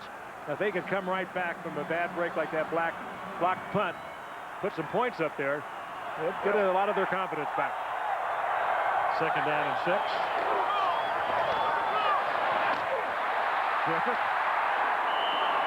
And he has a first down out of bounds at the 12-yard line. Yeah, Terrell Davis has run all over this field. He's caught passes. That time he picked up 2 men and gave John Elway a chance to throw the football. He's some football player. He picked them up and put them down. He just picked them both up, though, and dropped them. Watch this now. Watch number 30. To give John Elway a chance. Griffith gets and misses his man. Or actually, he's the receiver. He was taking a block coming out of the backfield. Terrell Davis made a terrific block. First down.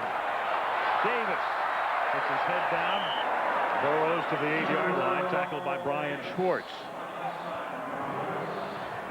Boy, how discouraging this is to a defense. Special teams have gotten them back into the ball game, gotten them close, and now Denver has come back out and just taken command once again offensively. Boy, Mark Schlereth, number 69, he can barely make it back to the Broncos huddle. He of the many operated on body parts. He's hobbling. And had the recent disc surgery. Second down and 7 from the 9. Look out from the corner. The ball is loose. It was Chris Hudson who jarred the football loose, and Jacksonville has it. Once again, they make the play.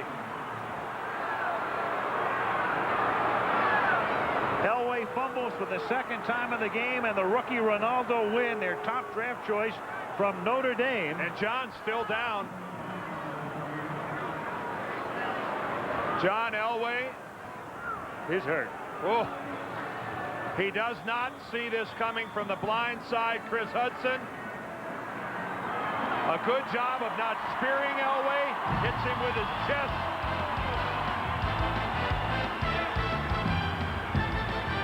And Elway up and walking off. Hello, America. Sunday Night Football? No problem. Starting January 5th, 2020 comes to Monday nights, too. Join Hugh Downs and me for 2020, Monday. They work on John Elway. Bubby Brister is their number 2 quarterback. Meanwhile, Jacksonville at one time down 21-0 has the ball down by 4 from the 20-yard line. There was action along the line, but no flag, and it's caught up at the 32-yard line by Jimmy Smith.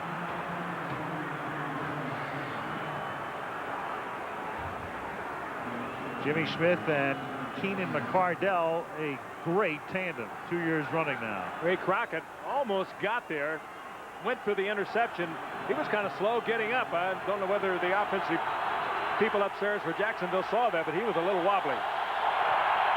That Elway fumble was the first turnover of the game.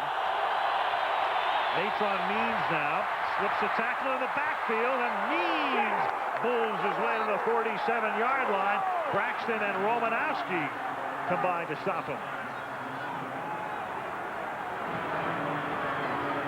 Remember last year, 140 yards for Natron Means in this game. Missed tackles. Darian Gordon had a shot at him. They don't take him down low. Not if you're the size of Darian Gordon. No, but you saw that was a good job by Means of finishing that run. He finished it by knocking two Denver guys over backwards. 14-yard run. Brunell over the middle, wide open over the middle was Damon Jones, the rookie tight end to the 16-yard line. A kid out of Southern Illinois who scored a touchdown last week at Oakland. And little or no pass rush on the part of Denver. Brunell would look from one receiver to another until finally Damon Jones came open. A worried look of head coach Mike Shanahan. Worried and shocked. Look at this protection. And Jones wide open. From the 16-yard line. Brunell changing it at the line of scrimmage. Still has a lot of time on the play clock and then fumbles the ball. And the Denver Broncos, Alan Aldridge comes up with it. You'll believe this. A fumble exchange. That's what's hard to understand. This is no blindside sack. Oh, mistakes like that in a playoff game. Dave Weidel, the snapper, the center, a former Bronco. Well, the snap appears to hit Mark Brunell right in the hands. Brunell didn't appear to be ready for it. And Weidel didn't have a difficult line to the man he was going to block. Just almost straight ahead. I'm wondering if that snap was early. I'm wondering if that was early because it didn't look like the entire Jacksonville offensive line was getting off on the ball. And that would mean Brunell was not ready for it. It didn't look like Mark Brunell was prepared for that snap. They had changed the play, and Weidel may have blown the snap count. From the 16-yard line, Elway in the game, back in the game, and it's Griffith. And he's taken down by Kevin Hardy. And that ball's on the ground. Jaguars did look confused before the play, or at least listening to Brunell, and then the confusion developed. Remember, right before we pick it up here, he's changed the play. Now let's watch the get off. They're all changing it along the line of scrimmage now. But let's look at the other offensive linemen. Do they get off on the snap? The Weidel even turned, I think, to Brunell. No, that was an early snap. His right guard, Tilsky, Searcy, the right tackle, still down in their stance. No question. After the ball was snapped. Second down and 9 from the 17-yard line. Blitz is picked up beautifully. Catch is made by McCaffrey. He gets wrestled down at the 26, a little short of the first down. He was wrestling for that first, but it appears to be third down and inches. McCaffrey stretched for it, all 6'5" of him, but he comes up a little bit short, I believe. Again, Denver picking up the blitz, giving Elway time to throw the football.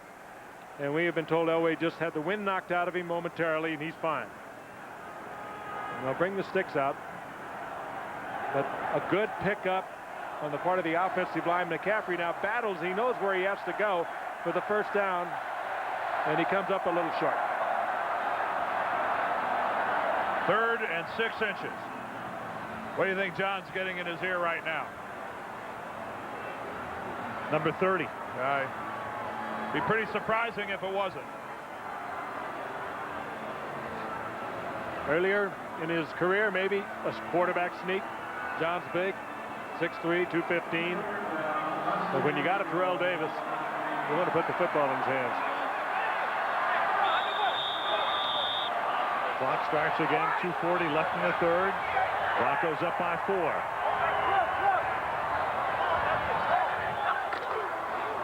Davis. Out to the 29-yard line. The move to change. See, we could be offensive coordinators. Absolutely. We're all over this thing. Not a problem. Did you see him plant that foot, though? He saw a little bit of a gap. Again, he's 210. He plays like he's 240. Plans with the right foot. Saw a little bit of a gap. There's no way he was not going to get a first down. A 6th-round draft choice in '95. A whole lot of production from a 6th rounder. He's not as pretty as Barry Sanders to watch run, but he is certainly one effective running back. Detron Smith is in at fullback, and he'll lead the way for Davis. And Davis with a big hole. Terrell Davis off to the races. Inside the 30. Finally dragged down at the 13-yard line. I take it back. He looks like Barry Sanders. And you know what, Terrell? Just stay there for a while. You got a right to be tired. Detron Smith, who's playing in place of the dinged Howard Griffith, the backup fullback with the block to spring him. 59 yards. And Davis deserves the break.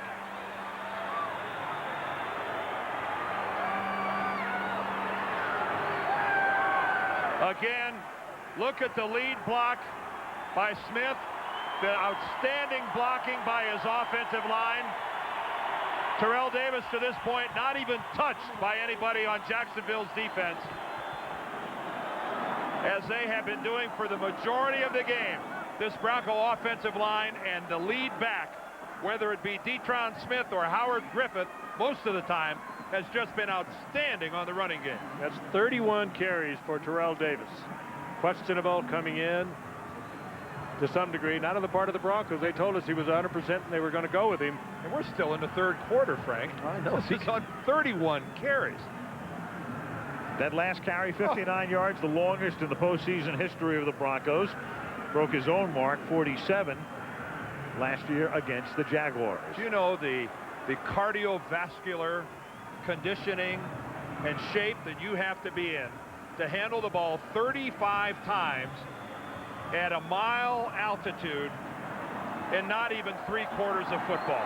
This is a remarkable physical performance by Terrell Davis here today. And it's not the proverbial mile, it's exactly 5,280 feet from the 13-yard line. That's motion on the Broncos. Detron Smith. Flag down. That time Smith obviously blowing the snap count. But it is hard for the average layperson to understand Illegal motion. the kind of shape that a man like Terrell Davis has pounded his body into over the years to be able to do something like this here today. There's a lot more to it than just wanting to do it here today. That's years of work in the weight room and on the treadmill and out on the track paying off. And he hasn't really been able to do that much over the past 12 days either. He was hurt just 12 days ago in our Monday night game. Slightly separated shoulder. What a performance. First down and 15 from the 18-yard line. Derek Lavelle is in the backfield. He gets taken down by Ronaldo Wynn at the 15-yard line. Let's go 30. 2nd and 12, and Davis is on his way back into the game. And the Broncos are going to have to run a play. The play clock is about 2 seconds ahead of the game clock, so they can't just allow the 3rd quarter to expire. The wind has really quieted, much to the relief of both quarterbacks, I'm sure. On 2nd and 12 from the 15. A little toss and an errant toss, and the Jaguars appear to have covered the football, and they do. Denver doing everything they can do to keep Jacksonville in this game. Dave Thomas recovers it. 2 consecutive possessions, turning the ball over deep in Jacksonville territory. And this is the first time I've seen this on part of Denver. It's a little bit of a screen. They bring in Willie Green. He's part of it. They flip the lateral out to Terrell Davis. John Elway's fault there. That was behind him over his shoulder. And Jacksonville has it back. Susie, I guess the bad pitch by John Elway over the right shoulder of Terrell Davis. We've been spending the last couple minutes trying to figure out what that play was going to be, and we can't come up with it. 1 second left in the quarter, and Brunell slips and goes down, and it's a gift sack for Ma'a Tanuvasa. And that's the way the third quarter will end, in a wild one in Denver, where the Broncos at 1 point led 21-17. Pat Bowlen and Wayne Weaver. What an afternoon. 15 minutes left in regulation. And back we come to Denver after this from our ABC stations. Boomers are suffering from back pain, but they're...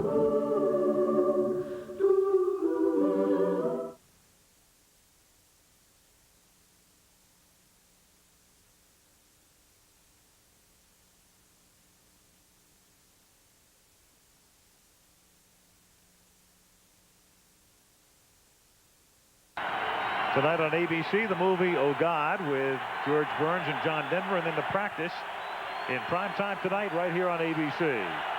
We start the fourth quarter. Al Michaels, Frank Gifford, Dan Dierdorf, Lynn Swan. It is second down and 18 for the Jaguars, and Brunell throws, and that's incomplete, intended for Keenan McCardell. Delayed blitz on the part of Denver, and it hurried Brunell. John Mobley. It was a heck of a job by Natron Means coming back and picking up Mobley. He kept Brunell from taking the hit. Denver fans, Denver players have to remember the fourth quarter last year. An 8-minute and 32-second drive by Brunell and these Jaguars that put them up by 10 in the fourth quarter and really sealed that game. Third and 18 from the gun. They have to get to the 36 to convert. The catch made at the 25 of McCardell. Tackled there, 4th and 11. That's a smart call. Hopefully you're going to be able to break a tackle if you're a Jaguar player, but you don't do anything risky going for all of it. Get it picked off. You're well in this game. You got a lot of time left. You're 4 points down. Good safe call. Get the completion. Hope you can get the run afterwards. If they don't, they'll have to punt, but it's safe. Brian Barker to punt, Darian Gordon to return it. Low, bad kick, but a very good Jacksonville bounce. Another flag all the way across the field, I think. At the Is that a flag or a I piece of can't trash? tell. It's a flag. It's at the 27-yard line. It's a flag. My eyes aren't that good. It's at the line of scrimmage. Ineligible man downfield against Well, they don't want that over. Jacksonville. I wouldn't think, would they? It's going to make them kick again. Well, it ended up being a heck of a net on the punt because of the lack of a return. 46 yards. Yeah. Ineligible member of the kicking team, number 57, downfield. That's a 5-yard penalty, still 4th down. Well, we'll see if they made a wise decision. Well, with a 46-yard net and Darian Gordon as your return guy, you got to make him kick again. Right. Larry Pasquale, the special teams coach, trying to explain to his head coach. You persuaded me with the Gordon factor. That's right. 3 returns for touchdowns this year by Darian Gordon. But the ball travels a long way here. Barker's kick is another wobbly kick. The wind holds it up, and a good break for Denver. What a great decision. Immediately at the 47 by Rich Griffith. So Denver takes over in Jacksonville territory, up by 4. Great decision.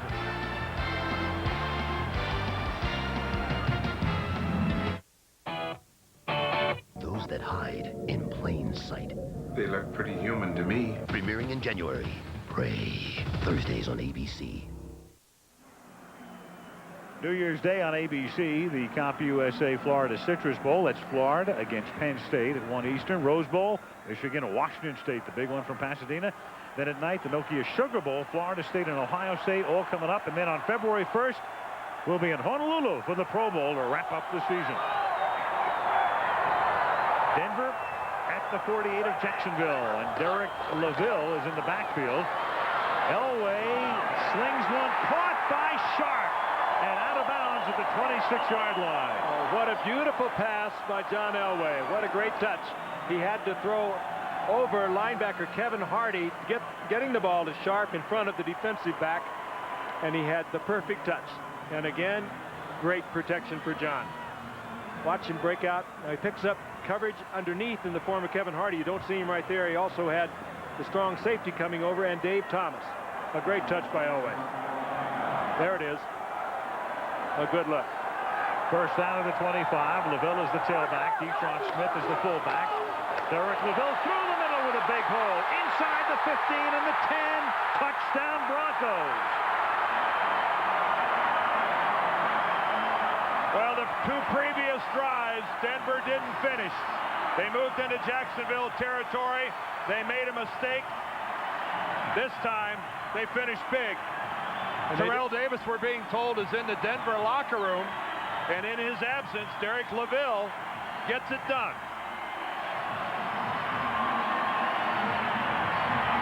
That Denver offensive line just firing off. And a good move by LaVelle there. And then a sprint to the outside, getting away from Dave Thomas. And Denver goes up by more. Elam for the point after.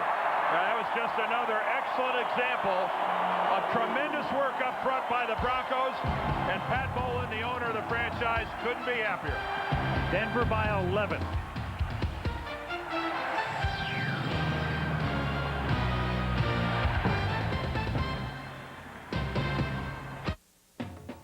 This new tax law is going to affect every aspect of it. The aerial photography being provided by Goodyear. Great shot right there. Mile High Stadium downtown in the background. And the Denver Broncos trying to advance in the AFC playoffs. Now up by 11 as Elam kicks off. Some confusion as to who is going to haul it in, and Mike Logan takes it and brings it back to the 20-yard line. Meanwhile, Terrell Davis in the locker room. They're telling us bruised ribs. He had that long run. Here was the end of that long run. Then he did come back in for one play. After that, the fumble. He lands right on the football. Looked like he landed with the football. He just came down directly on top of it. And that happens more frequently than you might think for running backs. And his return is questionable.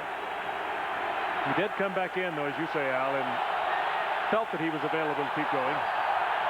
In the meantime, LaVelle runs for the touchdown. From the 20-yard line, first down for the Jaguars. Natron Means nowhere. Keith Traylor the first to hit him, and John Mobley second for Greg Robinson's defense. Well, this is where the Denver defense would like to step up. They have their ace running back in the locker room, off the field, and they need some defensive play.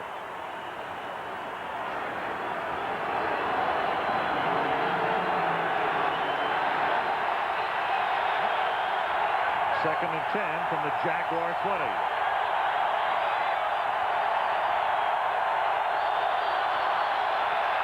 Blitz.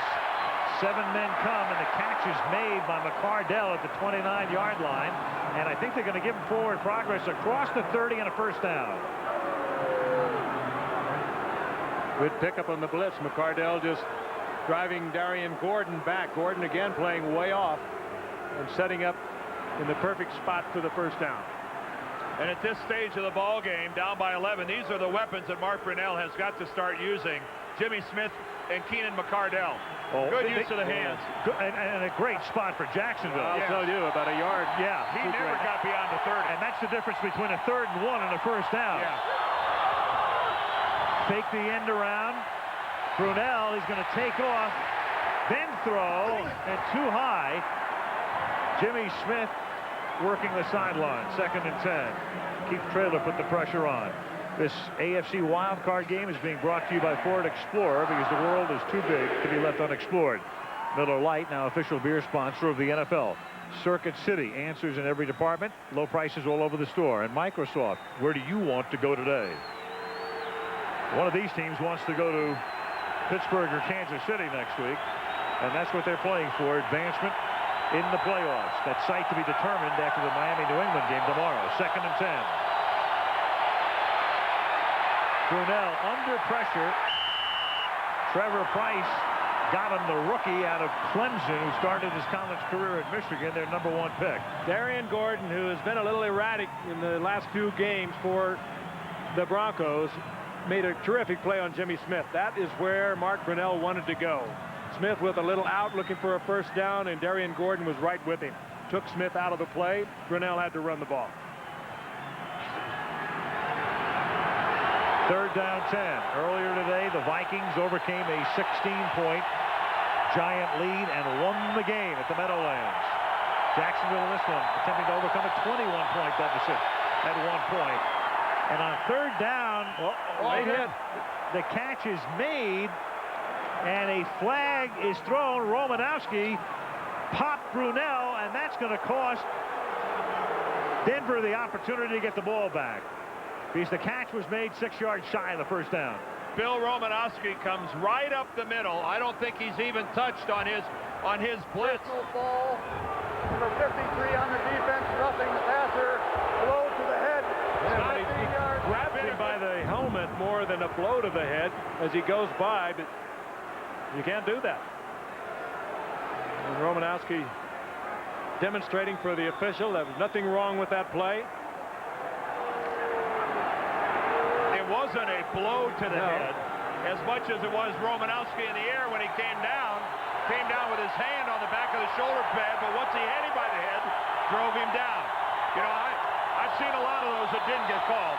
Here's Means, and that was a huge call, because otherwise it would have been 4th down and 6. We've seen quarterbacks take bigger hits than that don't get called for roughing the quarterback. Granted, there was contact between Romanowski's hand and Brunell's helmet. You can't argue that. How much contact was there? Well, depending whether you're rooting for Denver or Jacksonville, you can argue that a lot. 2nd down and 4.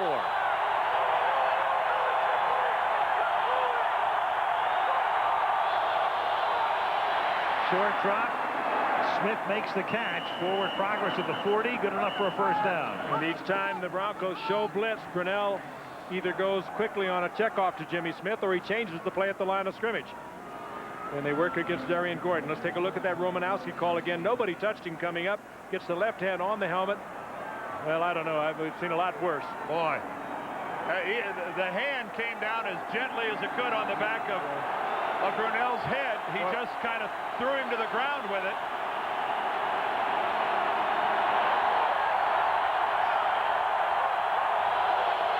From the 39, Brunell going deep.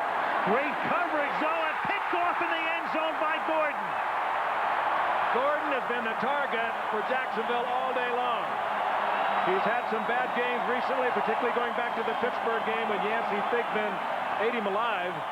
They've gone to him many times on the blitz. Here today, they tried to go on a deep pattern, and Darian Gordon picks it up. Blanketed McCardell, and Denver gets the ball back, leading by 11.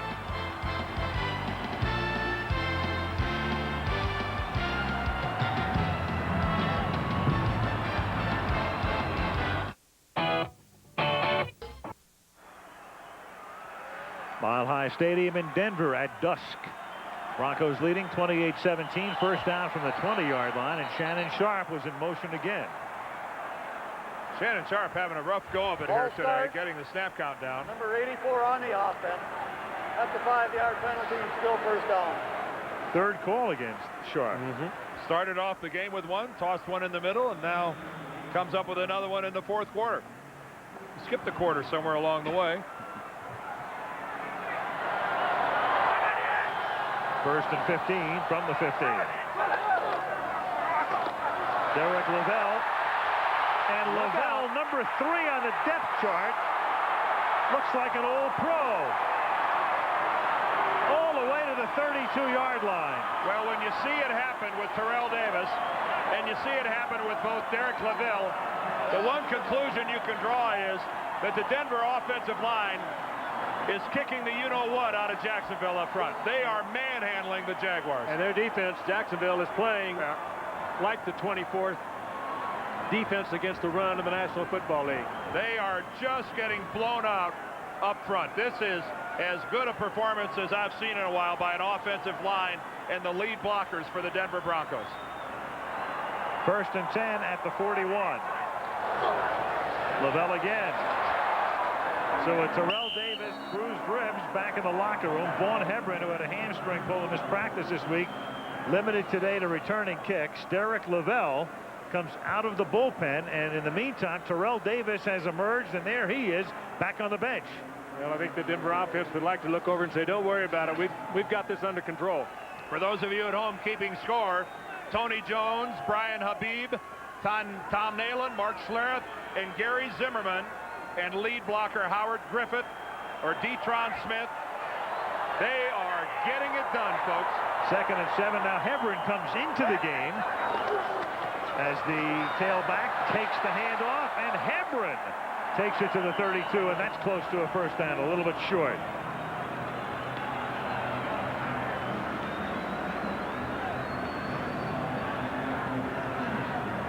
Halfway through the 4th quarter.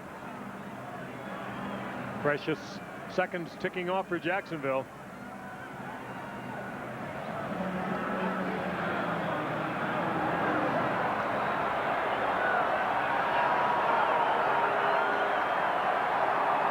Third down and 1.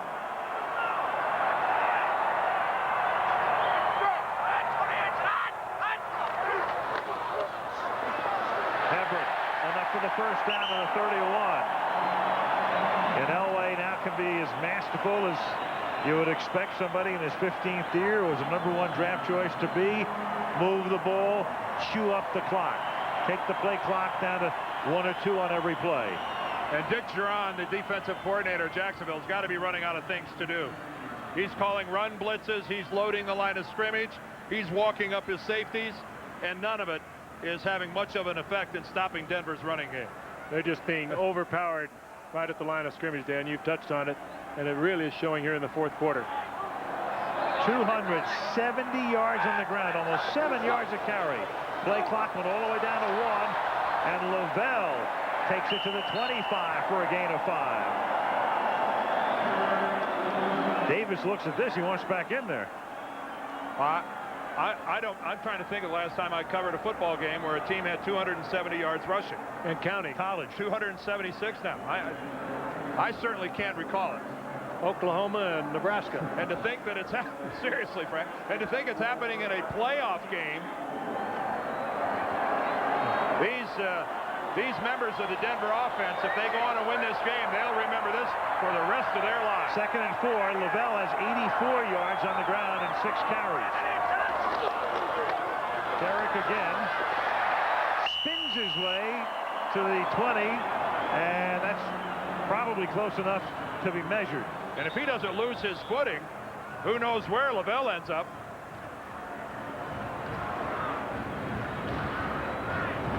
Not sure he got knocked down by anyone in a Jacksonville uniform as much as he spun and just lost his footing.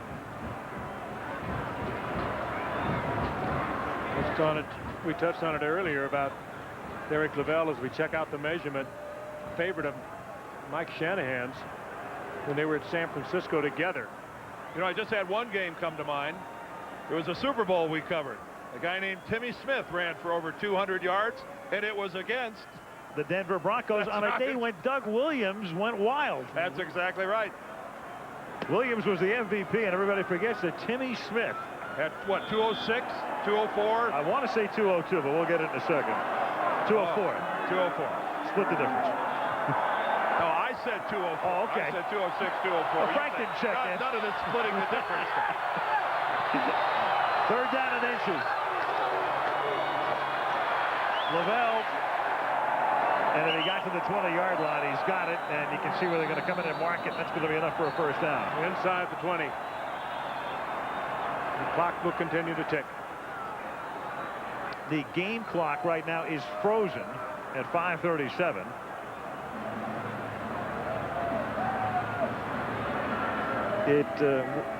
Kenny Wolf, our producer, is saying it should be about 4:57.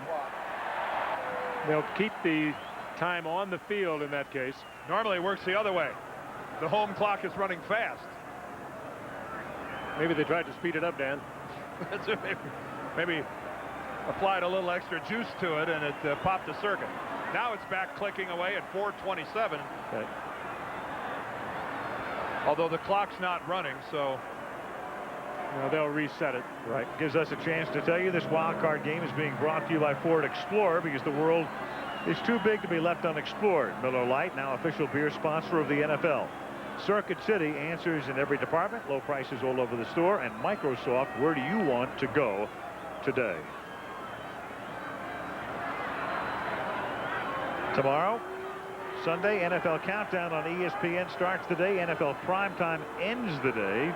2 playoff games tomorrow, of course, with Detroit meeting Tampa Bay and New England facing Miami. And again, if New England wins that game, they would go to Pittsburgh, and the winner of this game would go to Kansas City. If Miami wins that game, Miami goes to Kansas City, and the winner of this game would go to Pittsburgh. I want to thank our offensive line down in the truck today. Kenny Wolf producing, Craig Janoff directing. All pro. All pros. All world. You guys have had 300 yards rushing today. As always, from the 29-yard line, Derek Lavelle for a couple. Clock is now official again, 4:40 and counting down. Broncos led at one point, 21-0. Appeared to be on their way to a blowout. Jacksonville with 17 unanswered points, and we're driving for what might have been a go-ahead touchdown. Lost the football, and Denver has tacked on a touchdown to go up again by 11. Elway having trouble hearing the play as it's called in. He ran over to the sidelines. Mike Shanahan came out and waved to him. Don't forget right there at that address, NFL.com. All the action around the National Football League available on your computer. Derek Lavelle takes it inside the 15 to the 14-yard line. These two teams last year, when you think of last year's game, there was not a single turnover. There wasn't a turnover in the first half today, but there were 3 in the third quarter alone, and Tom Coughlin has to stop the clock right here, and then his defense has to stop the Broncos on what will be a 3rd down and 4. Jacksonville with 2 timeouts remaining now. Of course, Denver in a position for a Jason Elam field goal that would move them up to 31. 2 touchdown advantage over Jacksonville. Well, our producer, as always, finishing his 12th year on this package, is the one and only Ken Wolf. The great Craig Janoff has been at the console now for the last 10 seasons, and Joey Chavo has been there since day 1 of the package. As our technical director, Big Ben Harvey, our associate producer, Jaime Bravo, our associate director, and this gang, we travel around beginning at the end of July in Canton, Ohio, and wrapping up here and in Hawaii. Chris Pfeiffer and Bill Bolin, the assistants to the producer. Steve Hurd, our director of information. Kim Bauer up in the booth with George Hill handling our stats, and Malibu Kelly Hayes, our spotter. 3rd down and 4 from the 14. A flag is thrown, and as Lavelle looked like Jacksonville, and that would be a 1st down. Lavelle would have been short. Chris Hudson came across the line. That would give Denver a 1st down if it is indeed on Jacksonville. He was well across the ball. It is. Yeah. That's a killer. That's a killer. They had just taken a timeout. And there's our gang. Malibu Kelly Hayes, as always. Our sideline coordinators, John Bassoni and Bill Monahan, and all of the gang in the booth, in the truck, on the field. Great work, folks. All season. Drew's been here for about 25 years. At least. At least. Drew goes back to black and white. Goes back to radio. Marconi. Macaroni. 1st down Denver from the 9-yard line as Lavelle takes it into the end zone. What an exclamation point on Denver's running game today. Well, great job by Lavelle, but that offensive line, that's awesome. Makes it a pleasure to run behind. I know folks in Jacksonville are saying, why did it happen? Why did it have to happen to us? But this is as punishing a running game as the NFL has seen in a single game in a long time. This was something. As an offensive lineman, I got to tell you something. It's fun to watch. And again, we don't mean that as a slight to Jacksonville, but we just saw something a little bit historic. Well, historic is Lavelle with 103 yards. Davis had already picked up 184, and the Broncos on the ground 295 yards and 4 rushing touchdowns. And the only reason they didn't go over 300 is at the goal line caught Derek Lavelle. Well, this was the 24th defense of the league coming in against the run, Jacksonville. They lost key members of this team to injuries. John Yurkovec, who started a tackle a year ago. Don Davey started, a veteran defensive tackle a year ago. They were injured, out of it. Kelvin Pritchard, they lost him, and they were going with a lot of kids today, and they just got blown away. Rushing yards in the game go all the way back to the Bears against the Redskins, 382 in 1940. Most recent was the Buffalo against Miami game back in 95. But you make a good point, Frank. A lot of youth in the middle of the Jacksonville defense for most of the season. A couple of rookies with Payne and Wynn and Schwartz at the middle linebacker, just a third-year guy, but again, a guy coming back from surgery. But still, everybody, I'm sure, expected them to be a little more stout against the run than what we saw today.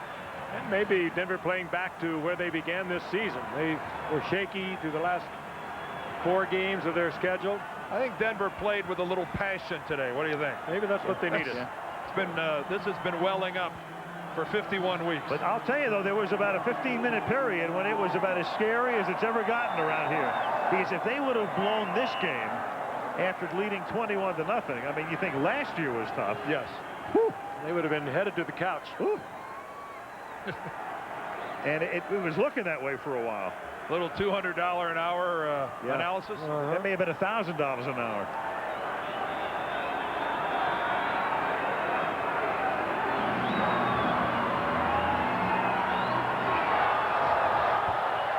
Bouncing ball by Elam, and it's taken by Ty Halleck, and he's out of bounds at the 36-yard line.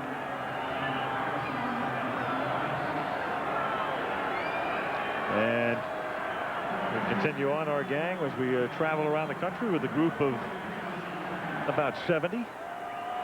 Lance Knapp, who's up in the booth with us here, along with Barry, the gang. Fascinating how they all come together. Kurt Gowdy is producing in New York, our halftime. Now they all come together week after week from all different parts of the country, and the incredible caring that each and every one of them have about what we put on the air. We're just proud to be a part of it. Jacksonville trailing by 18 as that's tipped and incomplete. Tipped by Darian Gordon coming on a corner blitz. Gordon, who made that big interception. And remember, he tipped one on a corner blitz earlier in the ball game. He's having a heck of a year. 4 interceptions, 1 for a touchdown, 3 punt returns for a touchdown, 1 interception, like I said, for a TD.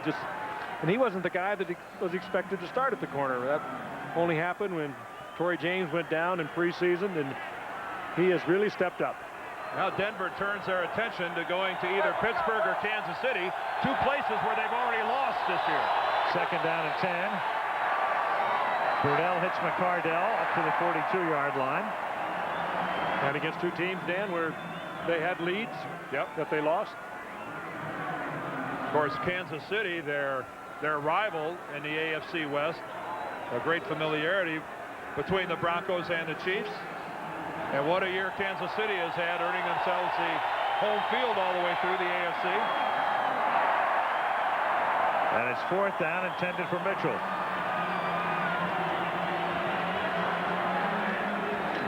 And the Jaguars will have to go for it. So you have to give this Jacksonville team a lot of credit here in the 3rd year, 11-5, and an improving team. Injuries hurt them this year, particularly on defense. We've already delineated that. But they have really done a terrific job. 4th and 5 with 3:03 to go.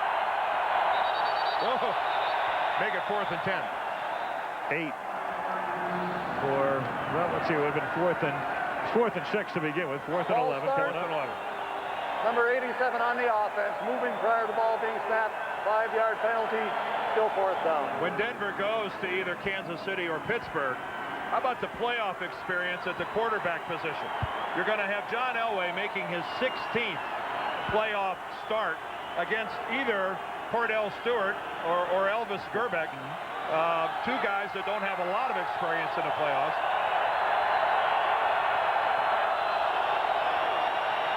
Fourth down, and that's the exclamation point provided by Gordon. Brunell knew he had no shot. Caught from the corner of the eye, Darian Gordon coming on the blitz. He knew he couldn't get away. Gordon having a heck of a day, and he was the target for Jacksonville coming in. Oh, there goes a flag over on the other side of the field is Neil Smith, and got into it with some Dave of the guys Weidel. are throwing it away. Got into it with Dave Weidel, a former Bronco. He wasn't Smith's former teammate. No, he was not. He was gone before Neil got here. Neil giving the age-old pointing to the scoreboard, and that is the one thing a guy can do that it's tough to argue in this situation. And it's never forgotten. No, but let's try to be a gracious winner. Personal foul, unnecessary roughness, number 87 on the defense, 15-yard penalty, first down. You don't get many wide receivers that get called for unnecessary roughness. Keenan McCardell. He's still exercised. I think he's... You better be careful. He'll be getting the wallet out big time. Well, Jacksonville isn't going anywhere as far as regressing as a franchise. This game goes out the window. They have shown with their steady progression, they're going to be good for a long time. 1st and 10 in Hebron, and now they have picked up their 300 yards as a team. And it's funny how it's worked out for the expansion teams, because Carolina went for the veterans early, and they were better early. Yep.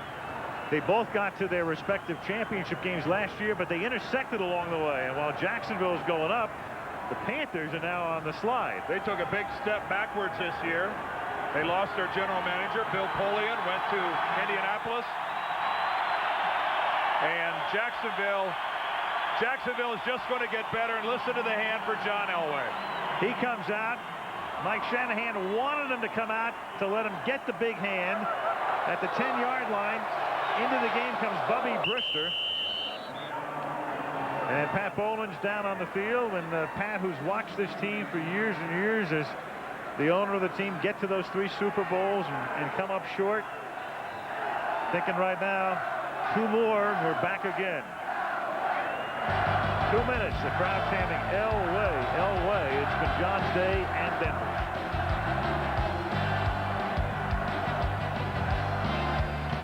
Computers, they're like a 2 minutes to go. And we wind down in Denver, where the Denver Broncos have picked up 301 yards on the ground today. Interesting point Dan just brought up. If the Broncos have 301 yards rushing, which is truly remarkable, if they decide to kneel down, run this clock out, they could fall back behind that. Bubby Brister. They're keeping it going forward. And this is Hebron, and he is stopped at the 6-yard line, a little short of the first down. 4th down upcoming. With Lavelle and Davis each rushing for over 100 yards. The last time that happened in a postseason game was 1976. Minnesota Vikings, Chuck Foreman and Brent McClanahan.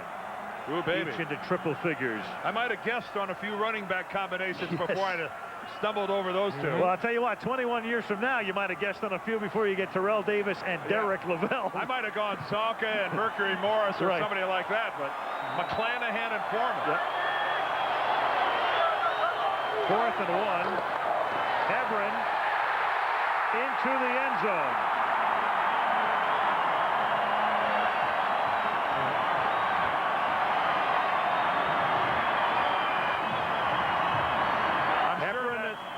Excuse me, I'm sure that didn't sit too well in Jacksonville, but you know what?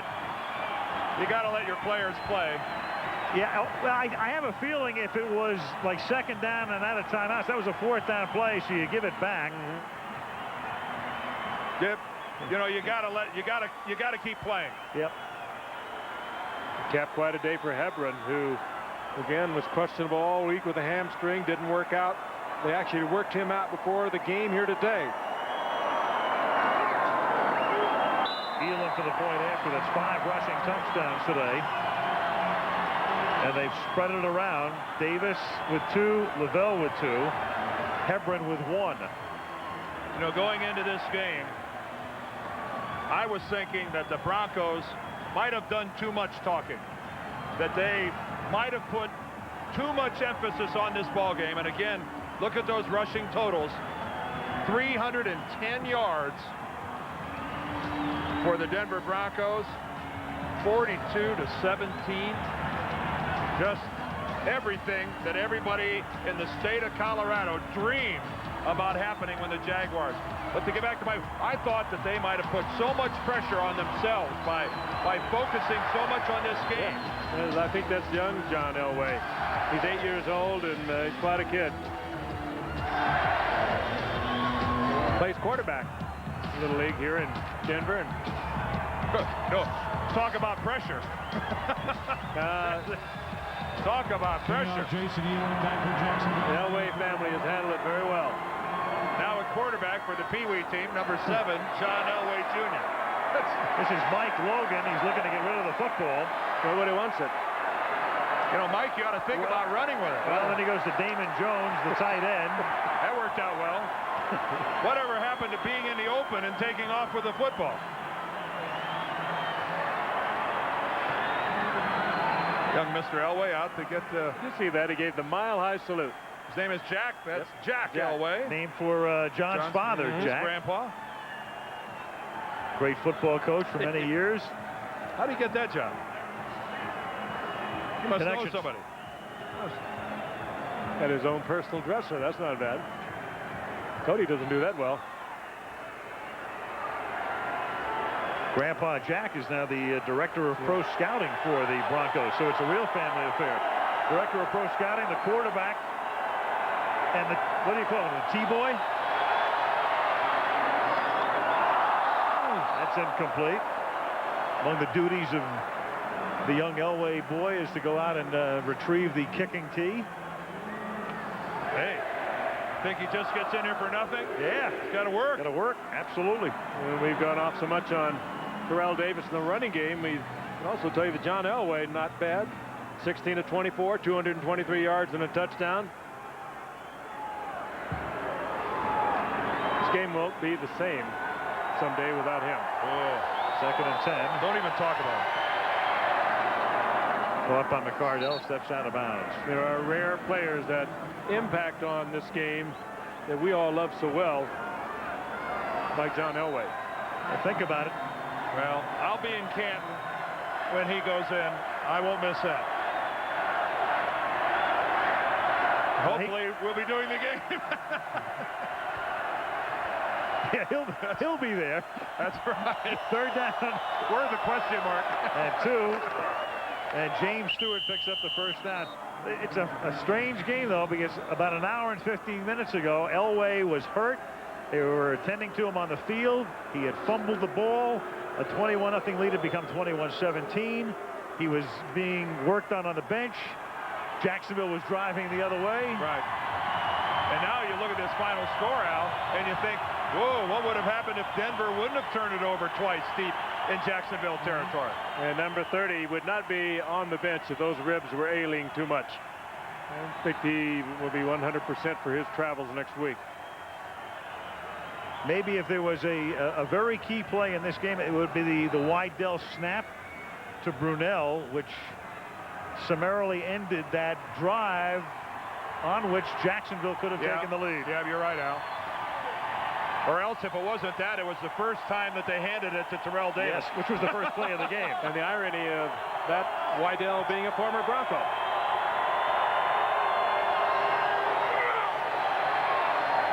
Stewart drops it. Yeah, you make a good point about that, Al, because they'd benefited from Denver's mistake. They'd marched all the way down into Denver's territory, and it really had a lot of offensive momentum at the time. And Elway's being looked at on the bench. And God knows what happens if you ever squander a 21-0 lead at home. Well, especially when home is Mile High Stadium. Yes. That would take a lot of couches, wouldn't it?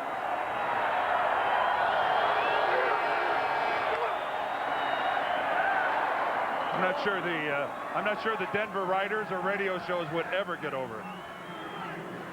That would be tough. Barely got over last year. Again, the winner of this game, the Denver Broncos, will wait. If Miami wins tomorrow, Denver goes to Pittsburgh. If New England wins tomorrow, then Denver matches up against Kansas City, a team they knocked off as Mike Shanahan accepts congratulations. On 3rd down and 10. You know, interestingly, when we asked Mike Shanahan yesterday about, do you have a sense of whether John Elway's coming back next year, Mike said, not only next year, I would suspect that John will play into the foreseeable future for several years. And, you know, you'd want to see some erosion of skill before you want to talk about a guy retiring, and I've not seen that erosion yet. And this is a very quarterback-friendly offense that Mike Shanahan has brought to Denver. Hey, John can play till he's 50 if they keep rushing for 300 yards. Brunell hits McCardell. Taken down at the 31-yard line.